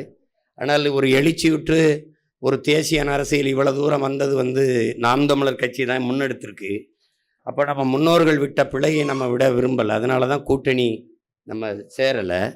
இப்போ நமக்கு கூட்டம் அரசியல் இல்லை, கொள்கை தான் அரசியல். அதனால தான் நம்ம தனித்து நின்னாலும் தனித்துவத்தோடு நின்று போராடுறோம். இந்த முறை நம்ம சொன்ன மாதிரி நின்றார்கள் வென்றார்கள் என்ற வரலாற்று பதிவை கொண்டு வரணும். அதை நீங்கள் எல்லாம் கவனத்தில். அப்போ எப்படி பார்த்தாலும் என் உடன் பிறந்தார்களே, பேரன்புமிக்க என்னுடைய சொந்தங்களே, எப்படி பார்த்தாலும் எல்லா வேதனைக்கும் ஒரே ஒரு மருந்து தான் இருக்குது, சாதனை. அந்த சாதனைக்கு இருக்கிற ஒரே ஒரு வழி வெற்றி தான். அந்த வெற்றி என்ற அந்த 3 எழுத்தில் தான் தமிழ் தேசிய இனத்தின் மூச்சு இருக்கிறது. அதில் தான் நமது எல்லாம் இருக்குது. அதை கவனமாக வைத்து கொண்டு களத்தில் நின்று நீங்கள் உழைக்கணும்னு நான் சொல்லலை, போரிடணும். நீங்கள் களத்தில் நின்று போரிடணும், போராடணும், போர் செய்யணும். அதை கவனத்தில் வச்சுக்கிட்டு வேலை செய்யணும். காலத்தை நேரத்தையும் வீணடிக்கக்கூடாது. இன்றைக்கு வேட்பாளர் வரும்போது சில முக்கிய பொறுப்பாளர்கள் வருவீங்க. இல்லைன்னா மற்ற எல்லாரும் போய் மாநாட்டிற்கு பேரெழுச்சியாக வருவது எப்படி, அதை நீங்கள் அந்தந்த மாவட்டத்தில் கலந்தாய்வு போட்டு ஒன்று நீங்கள் கவனிக்கணும். ஒரே இடத்தை குறிக்கணும். இப்போ ராமநாதபுரம்னு வச்சுக்கிறோங்க, என் ஊர்னா இப்போ சிவகங்கைன்னு வச்சுக்கிறோங்க. 4 தொகுதி இருக்குது, திருப்பத்தூர், காரைக்குடி, மானாமதுரை, சிவகங்கை. இந்த இடத்துல எல்லாரும் கூடிடணும். எல்லாரும் இந்த இடத்துல கூடி நம்ம பயணிக்கணும் அப்படின்னு ஒவ்வொரு மாவட்டம் முடிவெடுக்கணும். உங்களுக்கு புரியுது? ஒரு தொகுதி முன்னாடி போயிடுச்சு, நாகப்பட்டினம் முன்னாடி போயிடுச்சு, கீழ்வல்லூர் பின்னாடி வருது, அதெல்லாம் இருக்கக்கூடாது. ஒரு புரியுதா உங்களுக்கு? இப்போ புதுக்கோட்டைன்னா புதுக்கோட்டை ஒரு இடத்துல இந்த மணிக்கு கூடுறோம், வந்துருங்க எல்லாரும் வந்துருங்க, வந்துட்டீங்களா எல்லாரும் வந்துட்டோமா அப்படின்னு சரியாக கிளம்பி வரணும். அப்படி வரக்கூடாது. பயணத்தை ஒழுங்கு பண்ணி திட்டமிட்டு எல்லாத்தையும் மிகச்சரியாக செய்து ஒரு மிகப்பெரிய ஒரு ஒழுக்கமான கட்டமைப்பான இராணுவத்தை கட்டிய ஒரு தலைவனின் பிள்ளைகள் நாங்கள். எங்கள் இராணுவம், மக்கள் இராணுவம் எப்படி இயங்குதுன்னு காட்டணும். மாநாட்டில் எந்த சின்ன ஒரு இதுவும் வரக்கூடாது. அந்த இடத்துல யாராவது ஒருத்தன் தேவையில்லாத குரல் எழுப்புனா கூட மொத்தமாக எந்திரிச்சு பார்க்கறது, அது பண்ணுறது, அது செய்யக்கூடாது. அதுதான் அநாகரிகமாயிரும். ஒருத்தன் சத்தம் போட்டால் யாராவது வேணும்னே கூட வேற ஒருத்தன் தனி கிணி போட்டு சத்தம்னா கூட திரும்பக்கூடாது. டப்புன்னு அவரை மெதுவாக பக்கத்து இருக்க வாயை பற்றி இங்கே வாயா அப்படின்னு போயிடும். உடனே எந்திரிச்சு எல்லாரும் பார்க்கறது அதுதான் பெரிய தவறாயிருக்கு. நீங்க உடனே என்ன பண்ணிடுறீங்க, அதுக்கு பின் விளைவை காட்டி ரியாக்ட் பண்ணிடுறீங்க. அது அப்படி அப்படி யாரு என்ன அப்படி அந்த இடத்துல இருக்கவே அழா தூக்கி வெளியில கொண்டு போயிடணும். அது என்ன நடந்தது ஏது நடந்தது யாருக்கும் தெரியக்கூடாது. அது கவனமாக நீங்கள் வேலை செய்யணும். இந்த மாநாடு மிகுந்த நமக்கு எதுக்குன்னா நம்மளுக்குள்ளே நம்மளை நாமே புதுப்பிச்சுக்கிற உற்சாகப்படுத்திக்கிற அதுக்கப்புறம் இருக்கிற 1.5 மாதம் 2 மாத தேர்தல் களத்தை நம்ம உற்சாகமாக களத்தில் நிற்கணும். வெறி கொண்டு நிற்கணும். கவனம். நமக்கு வழியே இல்லை. கடைசி பொழுதில் நம்ம இனம் நிற்கிது. நமக்கு வெற்றி ஒன்றை தவிர நம்ம இனத்தின் பாதுகாப்பான வாழ்விற்கு வாய்ப்பு இல்லை. அதனால இப்போ எதுவுமே இல்லை. காடு மலையெல்லாம் நீங்கள் பார்க்குறீங்க, போட்டு காட்டுறேன் பாருங்க. ஒன்றுமே கிடையாது. நமக்கு ஆறு கிடையாது, அருவி கிடையாது, ஒன்றும் கிடையாது. அப்போ நம்ம பிள்ளைகளுக்கு என்ன வச்சுட்டு போகிறோம்? அதனால் கவனமாக இருந்து வேலை செய்யுங்க. வேற ஒன்றும் அண்ணன் சொல்கிறதுக்கு இல்லை. இனிமேல் சாதிக்கிறதுக்குத்தான், நமக்கு வெல்வதற்குத்தான் வாய்ப்பு இருக்கு. வெற்றி ஒன்றுதான் நம் இனத்தை வாழ வைக்கும். அதுக்கு ஒரே வழிதான் இருக்குது. நாம் தமிழர் கட்சி வெல்லணும். அதுக்கு கடுமையாக உழைங்க. ஏன்னா எப்படி பார்த்தாலும் வெற்றிக்கு ஒரே ஒரு வழிதான் இருக்குது, உழைப்பு. கடுமையான உழைப்பு. உழைச்சிருங்க, ஒற்றுமையாக இருந்து விளைங்க. அவங்க சொன்னது மாதிரி, அம்மா சொன்ன மாதிரி, பெண் வேட்பாளர்களை பாதுகாக்க வேண்டிய பொறுப்பும் கடமையும் உங்களுக்கு இருக்குது. தனியாக நம்ம பிள்ளைகளை விடாமல் பெண்கள்லாம் சேர்ந்து வேலை செஞ்சீங்கன்னா ஒருத்தர் பரிமாறிக்கிடுவாங்க. ஏற்கனவே வகுப்புகளை நான் எடுத்திருக்கேன். நம்ம வீட்டு பெண்கள், வீட்டுக்கு ஒரு பெண் ரோட்டுக்கு வர வேண்டும், ஓட்டுக்காக நாட்டுக்காக சொல்லியிருக்கேன். வீட்டுக்கு ஒரு பெண் வீதிக்கு வர வேண்டும். எதுக்காக? வாக்குக்காக, நாளைய தலைமுறையின் வாழ்க்கைக்காக. அப்போ அந்த அடிப்படையில் நான்னா என் மனைவி அந்த ஒரு வார கடைசியாக தினால் என்ன, என் அம்மாவோ என் தங்கையோ என் மனைவியோ ஒரு வார காலம் கடைசி 10 மினிட்ஸுங்க மாதிரி, கடைசி 10 days, அது கடைசி 7 நிமிடம் மாதிரி 7 நாட்கள் என் வேட்பாளரோடு இருக்கணும். காலையில் 1 மணி நேரம், மாலையில் 1 மணி நேரம். அந்தந்த தெருக்களில் நாங்கள் எங்கள் பிள்ளைகள் வாக்கேட்டு வரும்போது, என் வீட்டு பெண்கள் வரும்போது, பெண்கள் பங்கேற்க எழுச்சி வரும். அந்த பேரணியோ அந்த வாக்கு சேகரிக்கிற கூட்டமோ எழுச்சி வரும்போது வெகு மக்கள் கவனம் திரும்பும். இவ்வளவு பேர் குடும்பமாக வேலை செய்கிறாங்களே, இவங்களுக்கு ஒரு ஓட்டை போடும்னு வரும். அந்த முறையை யாரும் கையாள மாட்டாங்க. அதனால நான் திரும்ப சொல்கிறேன், ஒரு வீடு வறுமையாக இருக்குன்னா அந்த வீட்டில் ஒருத்தன் பாடுபட்டு அந்த வீட்டை வறுமையை போக்க முடியாது. வீட்டில் ஒவ்வொருத்தனும் பாடுபடணும். அப்படி அடிமை தேசியனத்தின் ஒரு நாடு அடிமைப்பு கிடக்கு. யாரோ ஒருத்தன் போராடி விடுதலை பெற வைக்க முடியாது. நாட்டில் இருக்கிற ஒவ்வொருத்தனும் போராடணும். அப்போ இது என் கடமை, என் தாயின் கடமை, என் மனைவியின் கடமை, என் மகனின் கடமை, என் உடன்பிறந்தார்கள் கடமை. அதனால நம்ம எல்லாரும் போராடி எப்படியாவது இன விடுதலை சாதிப்போம். புரட்சி எப்போதும் வெல்லும். நம் வெற்றி நாளை அதை சொல்லும். இலக்கு ஒன்றுதான், இனத்தின் விடுதலை. இனம் ஒன்றாவும், இலக்கை வென்றாவும். நாம் தமிழர் மாநாட்டில் கூடுவோம். பேரெழுச்சியா கூடுவோம். கூடி காட்டுவோம்.